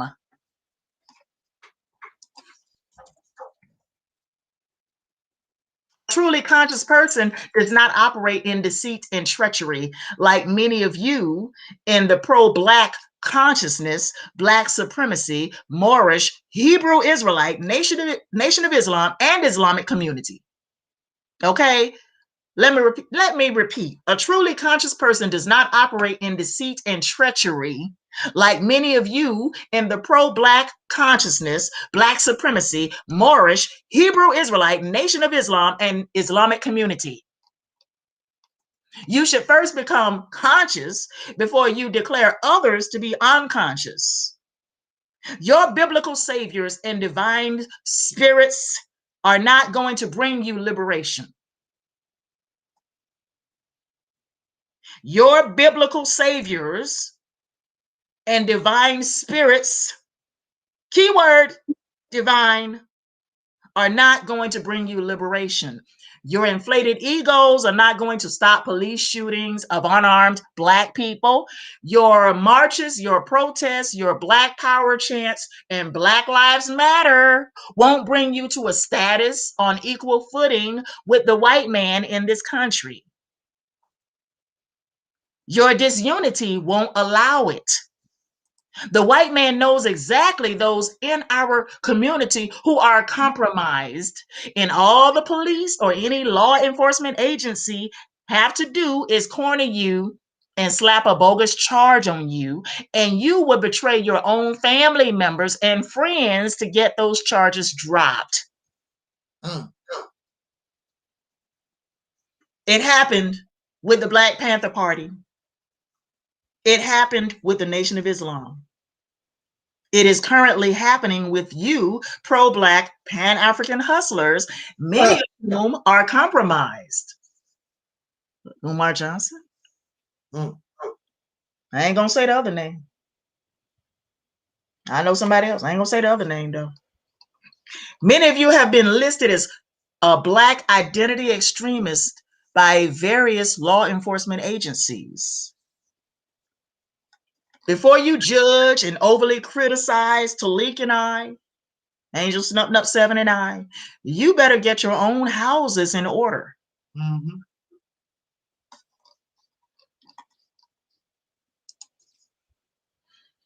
You know, and a lot of y'all, you know, I don't want y'all to become upset or disturbed at what I'm saying tonight, because I'm not talking to y'all in the chat room, no way. But I'm not even talking to y'all in the chat room.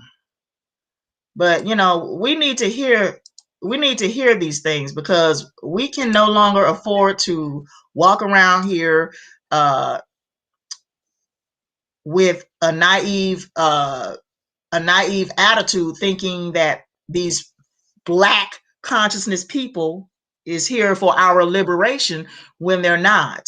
Right. They're not here for your liberation, and they don't even care about you, really. Nope. Honestly, they just care about lining their pocket. You know, they care about feeding themselves and their stable of women, whoever they are with. And I'm just letting you know, a lot of y'all, you know, yeah, you got too many households that you're running.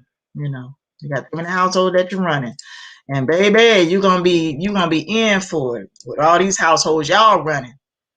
You got a baby over here, you got a baby over here, you got a whole family over there, whole family over across town, whole family in another state. You know, damn. I mean, what makes you so worthy of all these different women? What makes you so worthy to have all these queens that y'all claim that y'all got? You know, some of y'all, you know, y'all leaving women to be single parents and then trying to blame it on the Black women and say it's their fault as to why they're single parents. That's not fair. I mean, you created these single Black women, single mothers. Sorry, you created these single Black mothers. So, you know, don't try and play victim now. Don't try and say, well, you know, the system is the reason why, you know, there are single mothers. No, you're the reason why there are single mothers. You went out there and decided to create all these babies, and you left them to fend for themselves and their mothers while you went out and did your own thing because, you know, I'm ice free, you know, ice free. I'm a king, you know, so therefore, you know, I get to go and have all the children I want because I'm a king, you know. But your ass can't take care of these children's that you're leaving behind to fend for themselves with their mothers. And then you want to turn around and blame the single motherhood dilemma on Black women. But I'm not a single mother. You know, what do I know? You know. Well, you know, well, I don't know why she's talking. She's not a single mother. Well, that's the reason why I should be talking, because, you know, I can see that you folks are fucking up. You're fucking up, and I can see that because I mean, talking from, you know, my vantage point, I can see that you're fucking up. And that's why I'm qualified to say something, even though I'm not a biological mother, you know, okay? But I'm qualified to say something about your fuck ups and how, you know, you're leaving all these children for the system to snatch up and eat up, like, you know, just eat them for breakfast, lunch, and dinner. A lot of these kids end up in foster care. They end up, oh my God, they end up in foster care with other kids that are just violent. And they end up having to, you know, fend for themselves and to fight for their lives in these foster care environments with other children that are far more violent and more dangerous. And these people, you know, these kids came from homes where a lot of them came from homes where they were sexually abused and raped. You know, and a lot of these kids are being sold as sex slaves inside the homes. Because you got a lot of trifling parents out here. They will sell their kids, their little girls, in order to get money, you know, in order to, you know, y'all know what I'm talking about. Y'all know what I'm talking about. Say what? What was you going to say? No, I'm saying, go ahead. I was just agreeing with you. Yeah, but y'all, you know, y'all know what I'm talking about. But I mean, I can share another article here with you guys, and I'm just gonna, I'm gonna keep it a buck, you know, and you know, just go into a little bit more detail about some things that occurred that really upset me. You know, I'm gonna go into a little bit more detail on it tonight, just a little bit. Okay. You know, back in February, I was befriended by one of the many pupils of a popular comedic priestess among the stars of Hollywood, who, in her pursuit to cause harm to a psychic medium with whom she's been in past quarrels, had invited me to her YouTube platform to use my connections to this medium to draw her in. Okay. Now, the comedic priestess doesn't like the medium, okay? So she sent a certain pupil of hers to befriend me because she knew about my connections to the medium, okay? One of my videos had gone viral a few months ago, and that was the only reason why this woman and her man contacted me back in February because my video had gone viral about this medium who did some readings on Nipsey Hussle. Y'all remember Nipsey Hussle, who was assassinated on March 31st, 2019? Okay. Now, that's just, just a rundown of, what took place. Okay. This medium has not only been getting death threats since news of her readings on Nipsey Hussle reached the comedic community and Hollywood, but due to me speaking out publicly via social media in a video defending her, my video went viral. Okay, my video went viral. And that was only then when I got contacted by this particular woman in the Black consciousness community who never even mentioned anything about the video. But I knew that was what her and her man had contacted me about back in February of this year. Okay. Now, y'all need to be mindful of these fake comedic priests and priestesses. Y'all need to be mindful of these people because that woman, okay, who is the teacher of this particular pupil who contacted me back in April, that woman doesn't like my friend, the medium. Y'all understand what I'm saying? They have history, okay? I'm talking about the comedic priestess and the medium. They have history, okay? And it's not good history, okay? Now, unlike many other people in the comedic community who are afraid of these people, I am not among those who are afraid. And there's no telling how many other people upon whom they've committed evil or tricked or deceived or destroyed. Okay. And like the Jezebel in the book of Revelation, who called herself a prophetess and she taught sorcery work and seduced people to commit fornication and eat things sacrificed unto idols. The two Jezebels aforementioned, I'm talking about the comedic priestess and her pupil, also proclaim to possess knowledge of the ancient mystery systems in Kemet, and they also deal in sorcery work. Okay, but what they both fail to realize is the entities with whom they struck bargains and made deals are going to soon demand payment in full. Okay, they never should have entered into bed with these malevolent entities because they'll never be able to repay the debt. Therefore, their souls will become forfeited in payment for those debts. They've made bargains with these malevolent entities that they can never repay. They foolishly believe that they control these entities, but they have been deceived by them. Are y'all following me? Are y'all following me? Okay. Now, there are those in the comedic community who have spoken out against these fake ass priests and priestesses, but have since gone silent. Not only is there a lot of intimidation used in that community in order to silence others, but fear is also one of their many methods used to control members. These people walk around with their fake piety, but inwardly they are wolves hiding behind ancient comedic symbols and traditions. They are not truly conscious. They are unconscious. While they claim to practice the religion and spirituality of their comedic ancestors, they really worship the archons.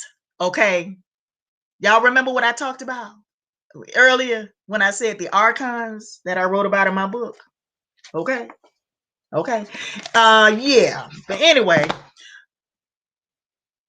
they know nothing of true Kemetic religion or true Kemetic spirituality. Okay. In fact, they are akin to the Christian church. Is that making sense? Now, instead of carrying the cross, they carry the Ankh. The Ankh.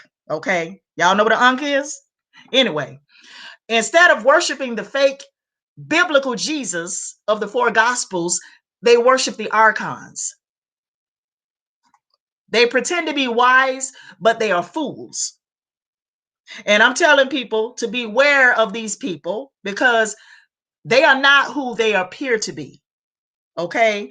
And if they truly followed the 42 laws of Ma'at, which represents truth, law, order, harmony, balance, justice, propriety, reciprocity, and love, then they would know the evil you do unto others will return upon your own head.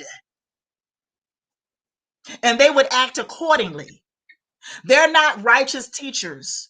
Instead, they are oppression pimps using personal and historical trauma to re-traumatize.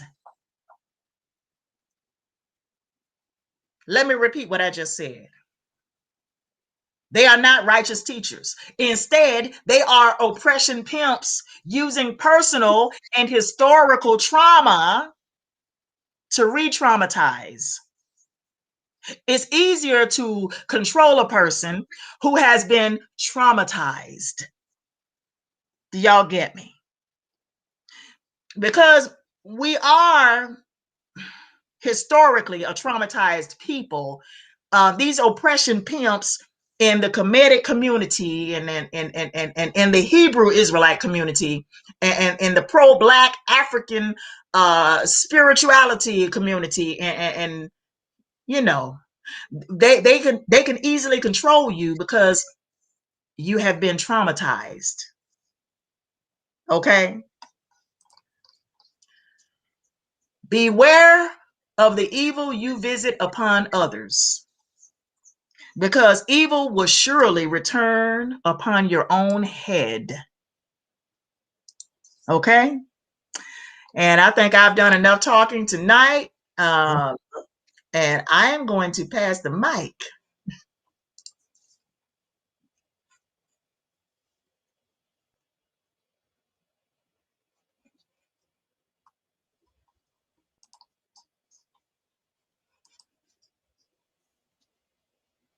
Oh, wow. Yeah. Well, we got 2 hours in. Yeah. That's good enough for now because we got a long way. Good enough. Yeah. And I'm not said all we had to say. You know, I've you know, we said everything that the people should be able to understand, comprehend that is in the chat room anyway. Now I don't know about the folks that look at our video later on, but yeah, I know the people in the chat room is gonna. I know they got it. You know, so. Well, I said this in conclusion here. Yeah. That I'm not going to spend a lot of time with these persons because I think there's other things that I can concentrate on. Yes. To bring to the platform. But I am going to hold them accountable. Yes. And when I see one of their right-ass videos, they talking some crap, and I think that it needs to be addressed, I'm going to challenge it. And they're not going to say nothing to me because you're scared. You scared. Sonetta, you scared. Yep. O'Shea Jackson, you scared. Yep. Samuel Kevins or Kevin Samuel, Tommy Sotomayor, Young Farrell, all of you are scared. And they use the excuse, who knows you? You're a little guy. You're down with. Yeah. That's the excuse that they use. I know. These folks, I've been on this social media since 2007. Consistently. That's why most of them are already angry at me because they know who I am. They'd already seen the video. Mm-hmm. They done saw the video. They know how I talk. I don't want nothing to do with that Negro. Yep. And you don't want to mess with me because I make you look bad in front of your slaves. Yep. That's the bottom line. And that one Morse brother talking all that crap, talking about debate.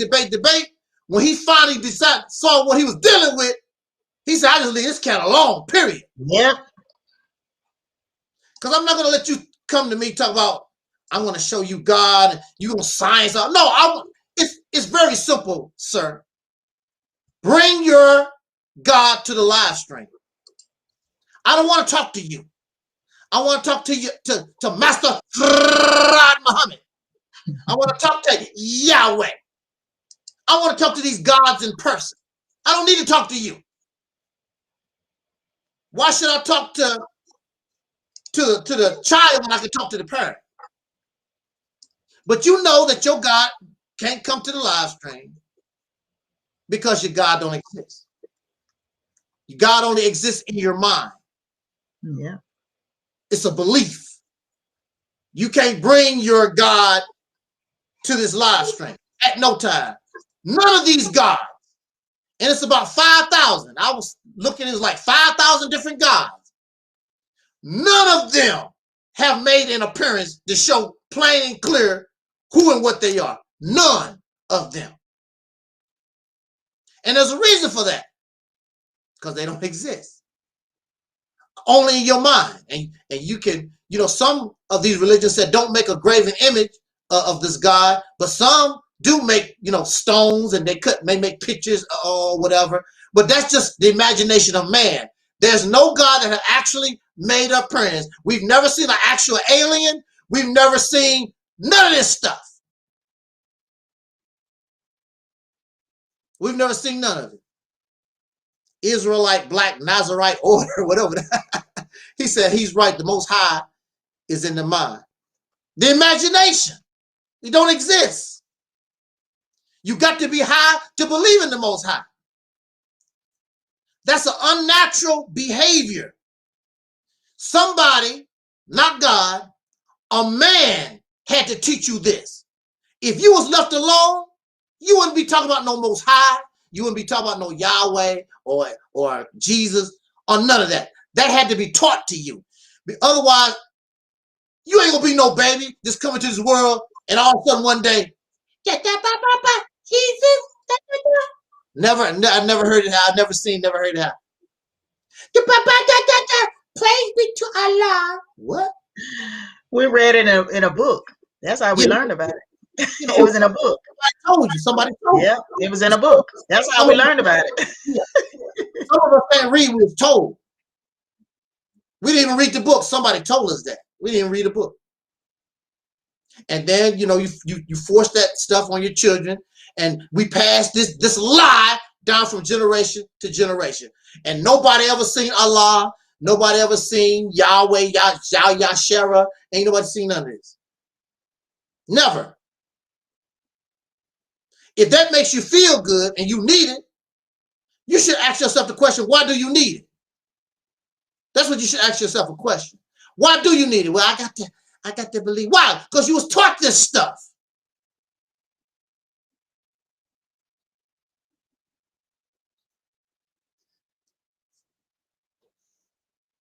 The Israelites said, craziest thing they say is we aren't African.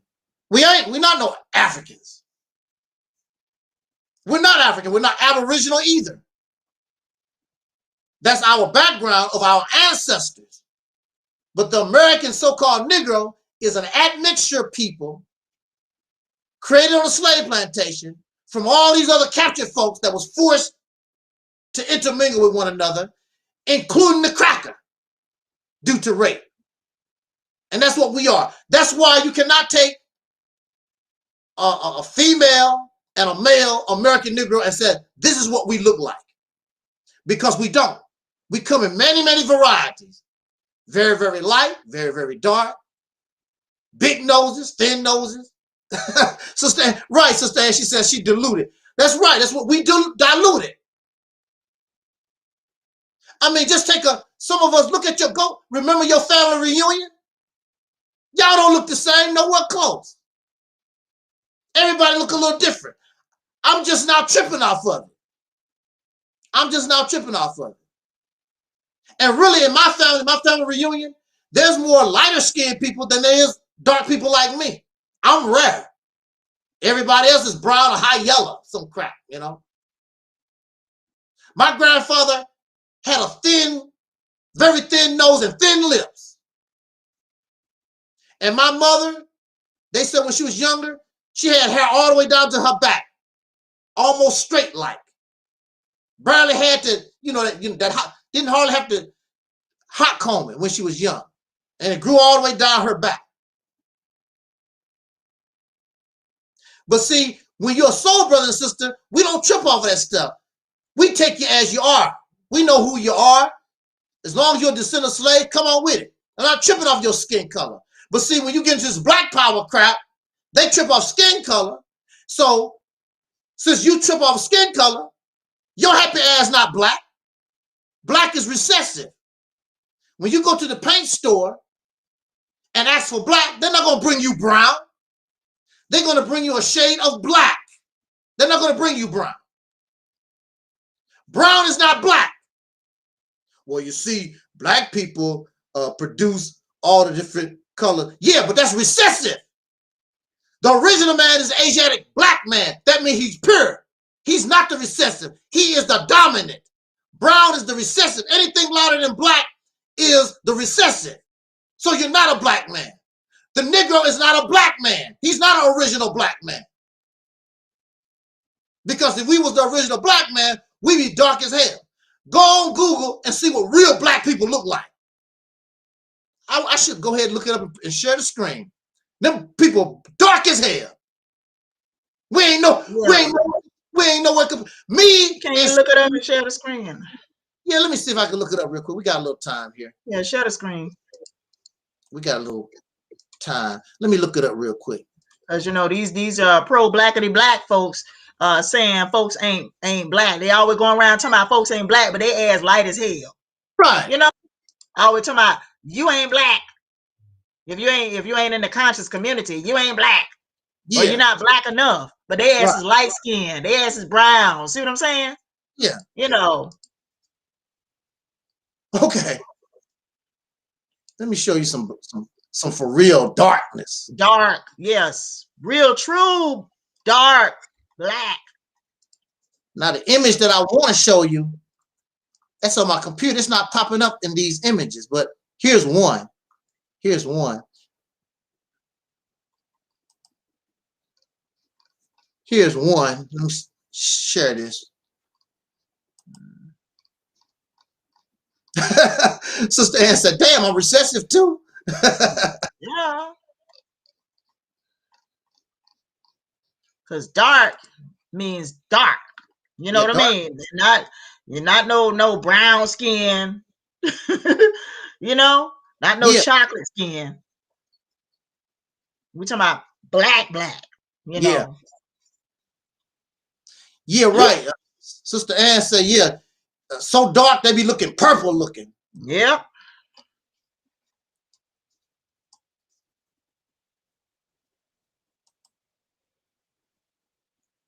I can't really get it good as I want to, but it's the sister right here. The image that I really want to show, I can't see it in these images, but there's people darker than her. Let me go back to these images. Because I put in the Google search black African, and they showing off a bunch of light-skinned folks. Yeah. She's the darkest I can find. But I got an image on my other computer with some sisters. They dark as hell. Yeah. And this sister here is, okay, let me see this. Okay, let me put her. How about that? Oh, yeah. Yeah. Now how about that? Yes. Black.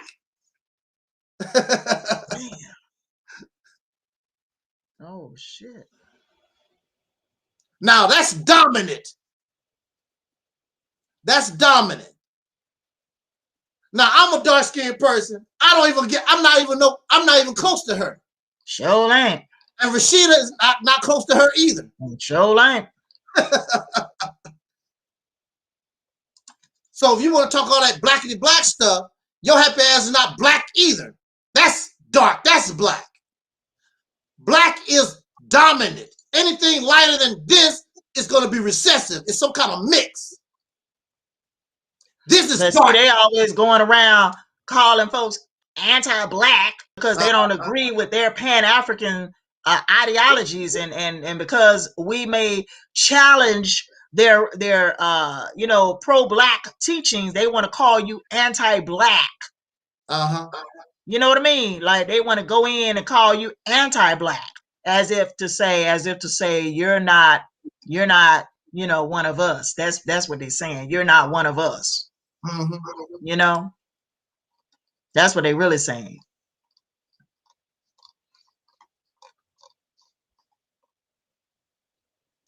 But see, messing with them, and if you want to get technical and you want to play the race card, your happy ass is not black either. And I noticed the most blackest folks, the most blackity black loving folks is the one that don't have no damn melanin. They the main ones that talking about they so blackity black. You don't even have no damn melanin. And the thing about it is,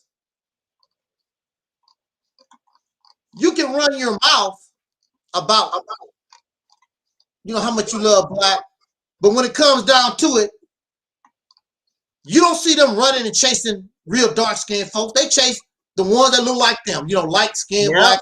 They're not chasing dark skinned women like that. Exactly. They're not hanging dark skinned women like that, posters and plaster them all over the place. They're not doing that. Nope. Because first of all, we're not them. We're not that. That's why we can't get dark like that, because we're not that.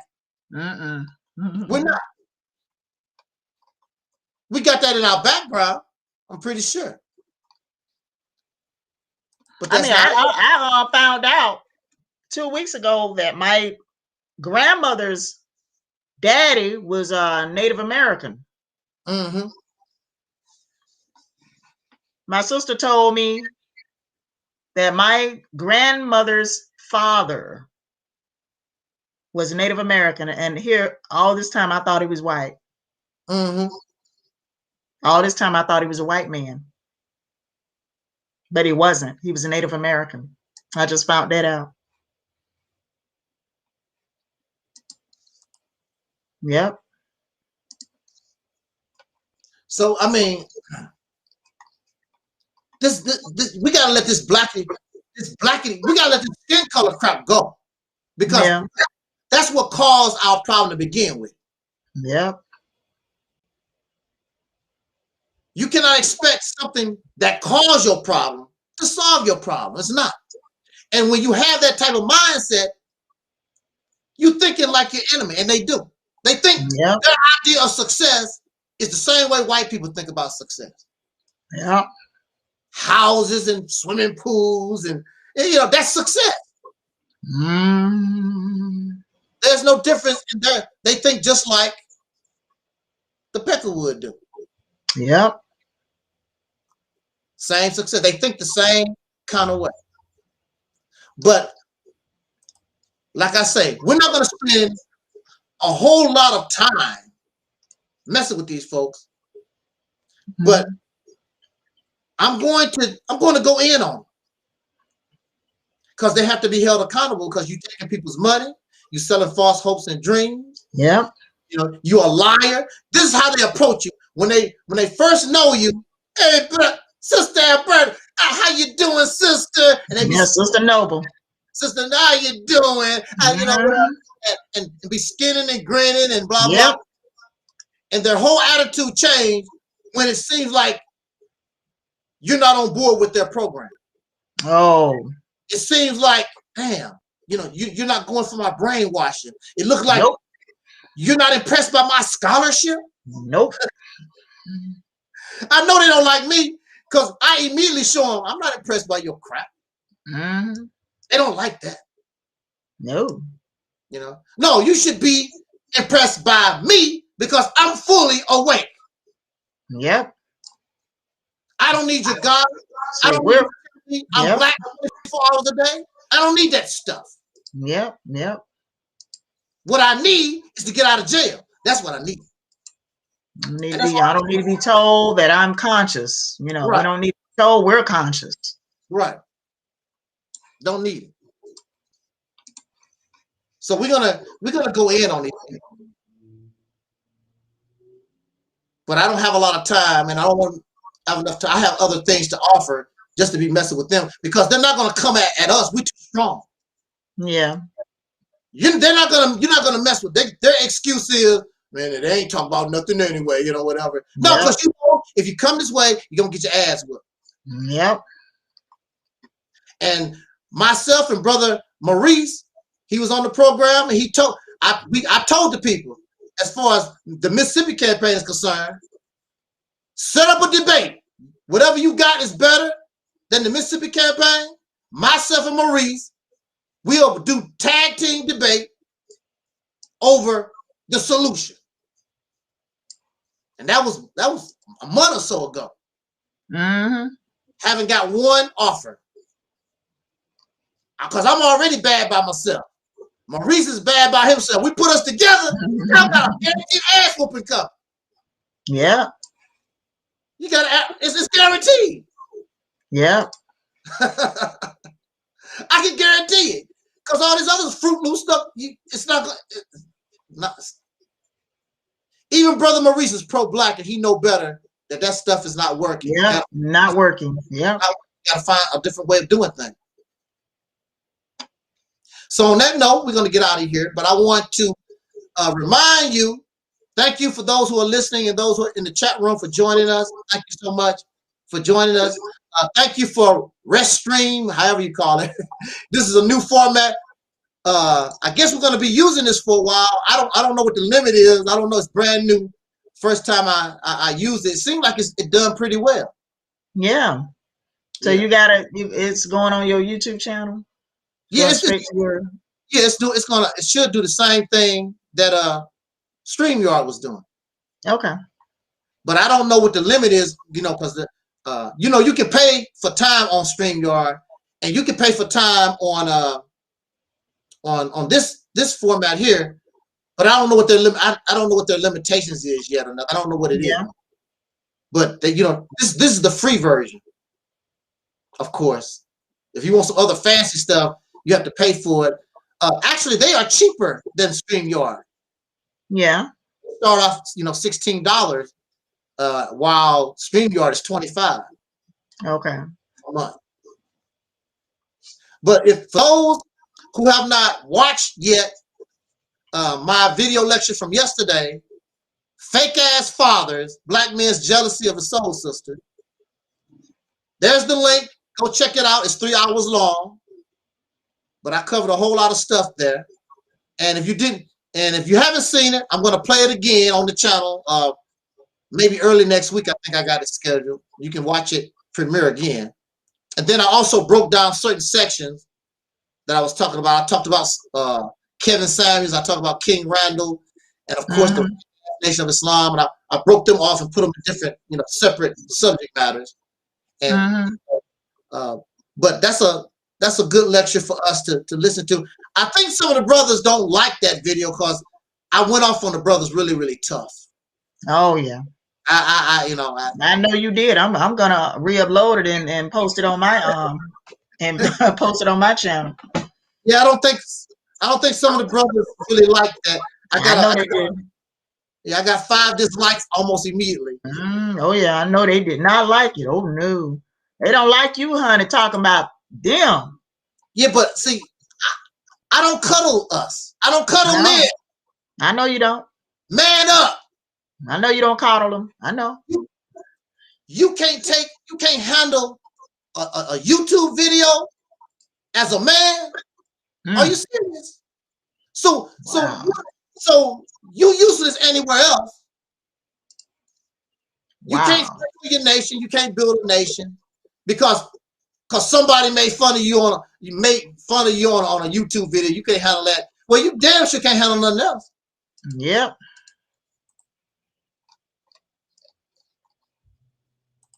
Now you're supposed to be on here talking about women saying shit.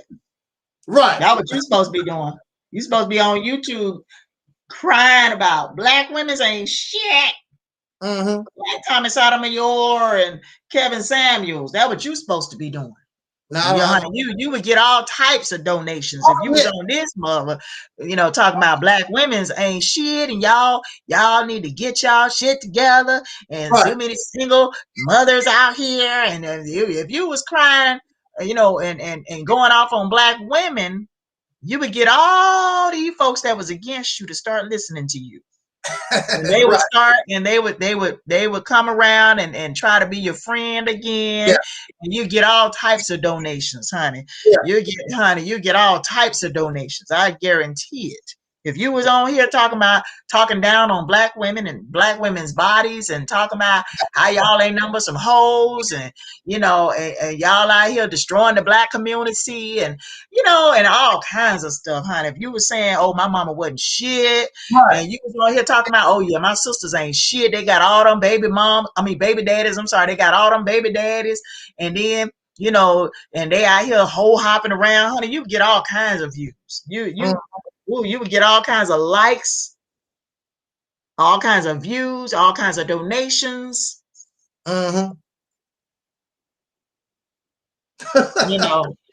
know it. Yeah. I know it. Yeah, but yeah. I ain't ready to do battle in a debate. No, we're not doing debates, brother. I mean, I'm sorry, Becky. I'm sorry, Becky Muhammad. My bad. I'm sorry. We're not doing debates, Becky. Yeah. We don't do debate. He is full of hot air. We don't do debates on here. Be real with yourself. Okay, no, sir. I mean, I'm sorry, ma'am. I keep saying. Anyway, I mean, Becky. We don't do debates. Okay. Yeah. So, we don't have time for that. You're not a liberated person in this country. We don't have time for debates. And that's all they want to do anyway, is run their mouth and talk. Yeah, run their mouth. Yeah, we don't have time for debating because we're not liberated. No. Well, you think you're free, Becky? Becky, do you think you're free? That's Alquan. Oh, Alquan, do you think you're free? He can't stay away.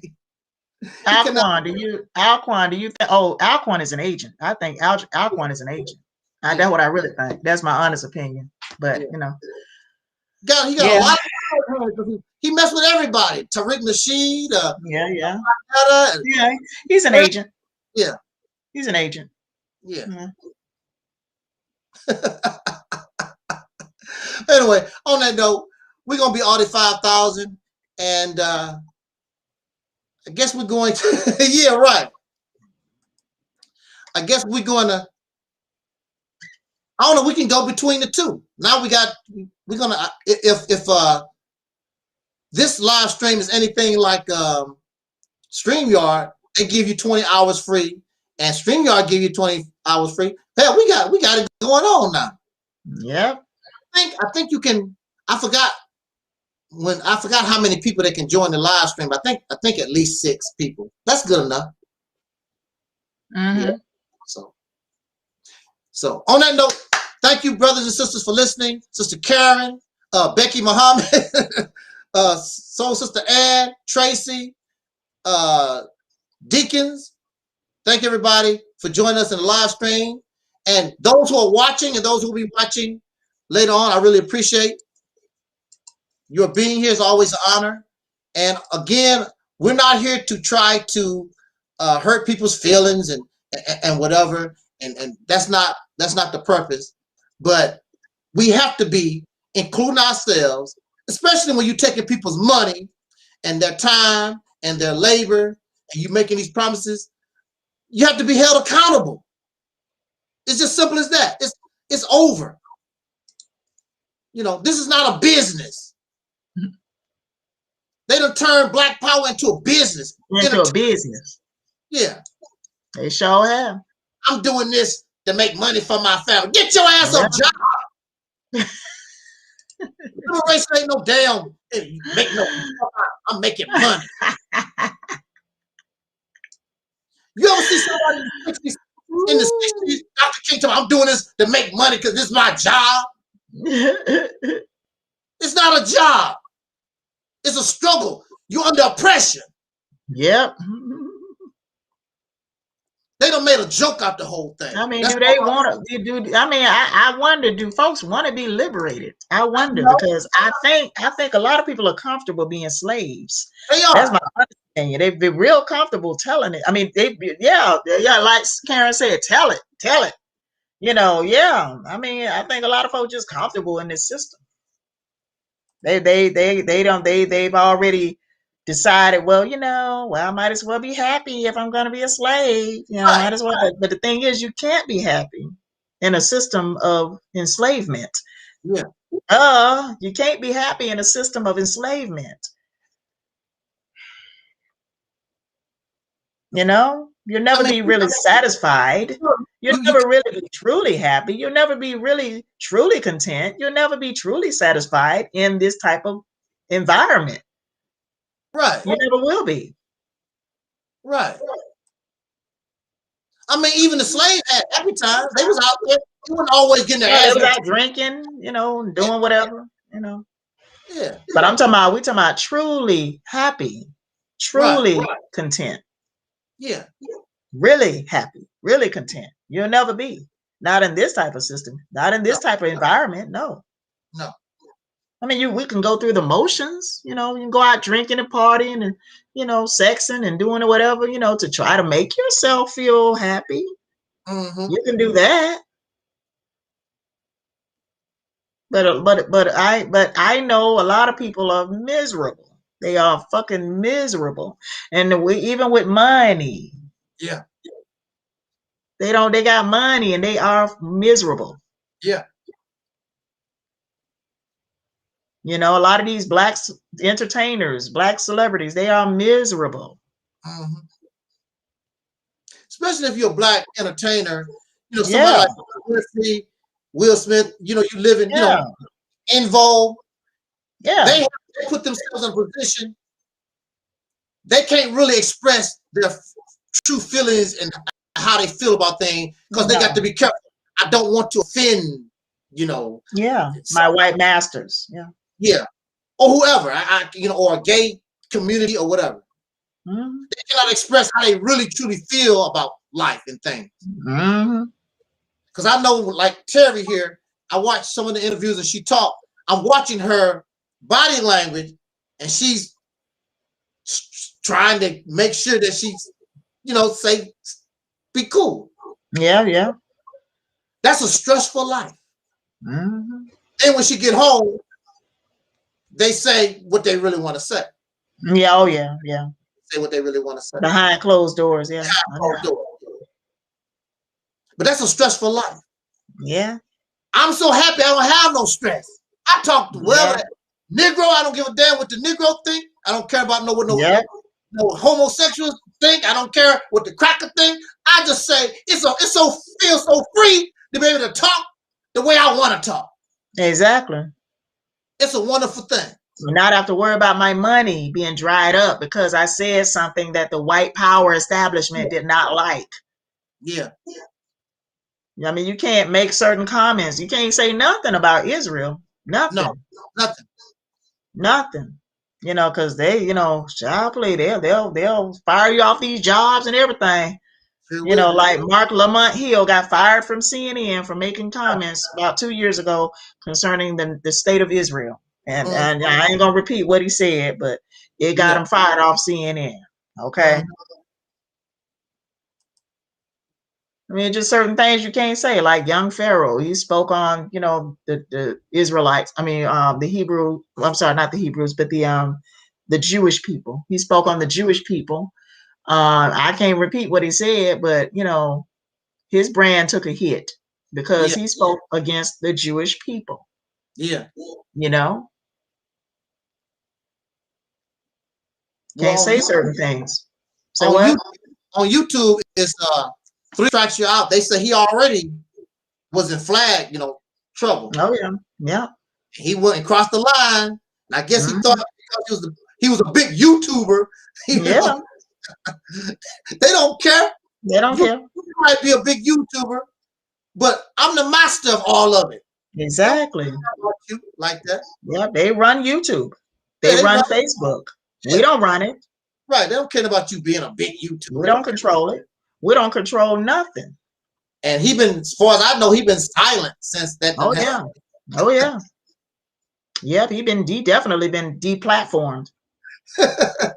Following recent comments he made about the Jewish people. Yeah. He been deplatformed following recent comments he made about the Jewish people, because he did a whole video about 2.5 months ago it been about almost 3 months now. He did a whole video about the Jewish people, addressing a situation in which he was, invited to speak at CPAC, and they uninvited him because of some old comments he made about the Jewish people. So he talked about it in a video about almost 3 months ago, and right after that he caught hell. Right after that, he caught hell after that last video he did about the Jewish people, and they deplatformed him off of YouTube. Yep, they surely did. Did you see that compilation video I made? He was really crying over that. Yeah, he really crying over that. Yeah, right. Deacon said, yeah, he got that lawsuit. He's supposed to have been suing YouTube anyway. He's supposed to be suing.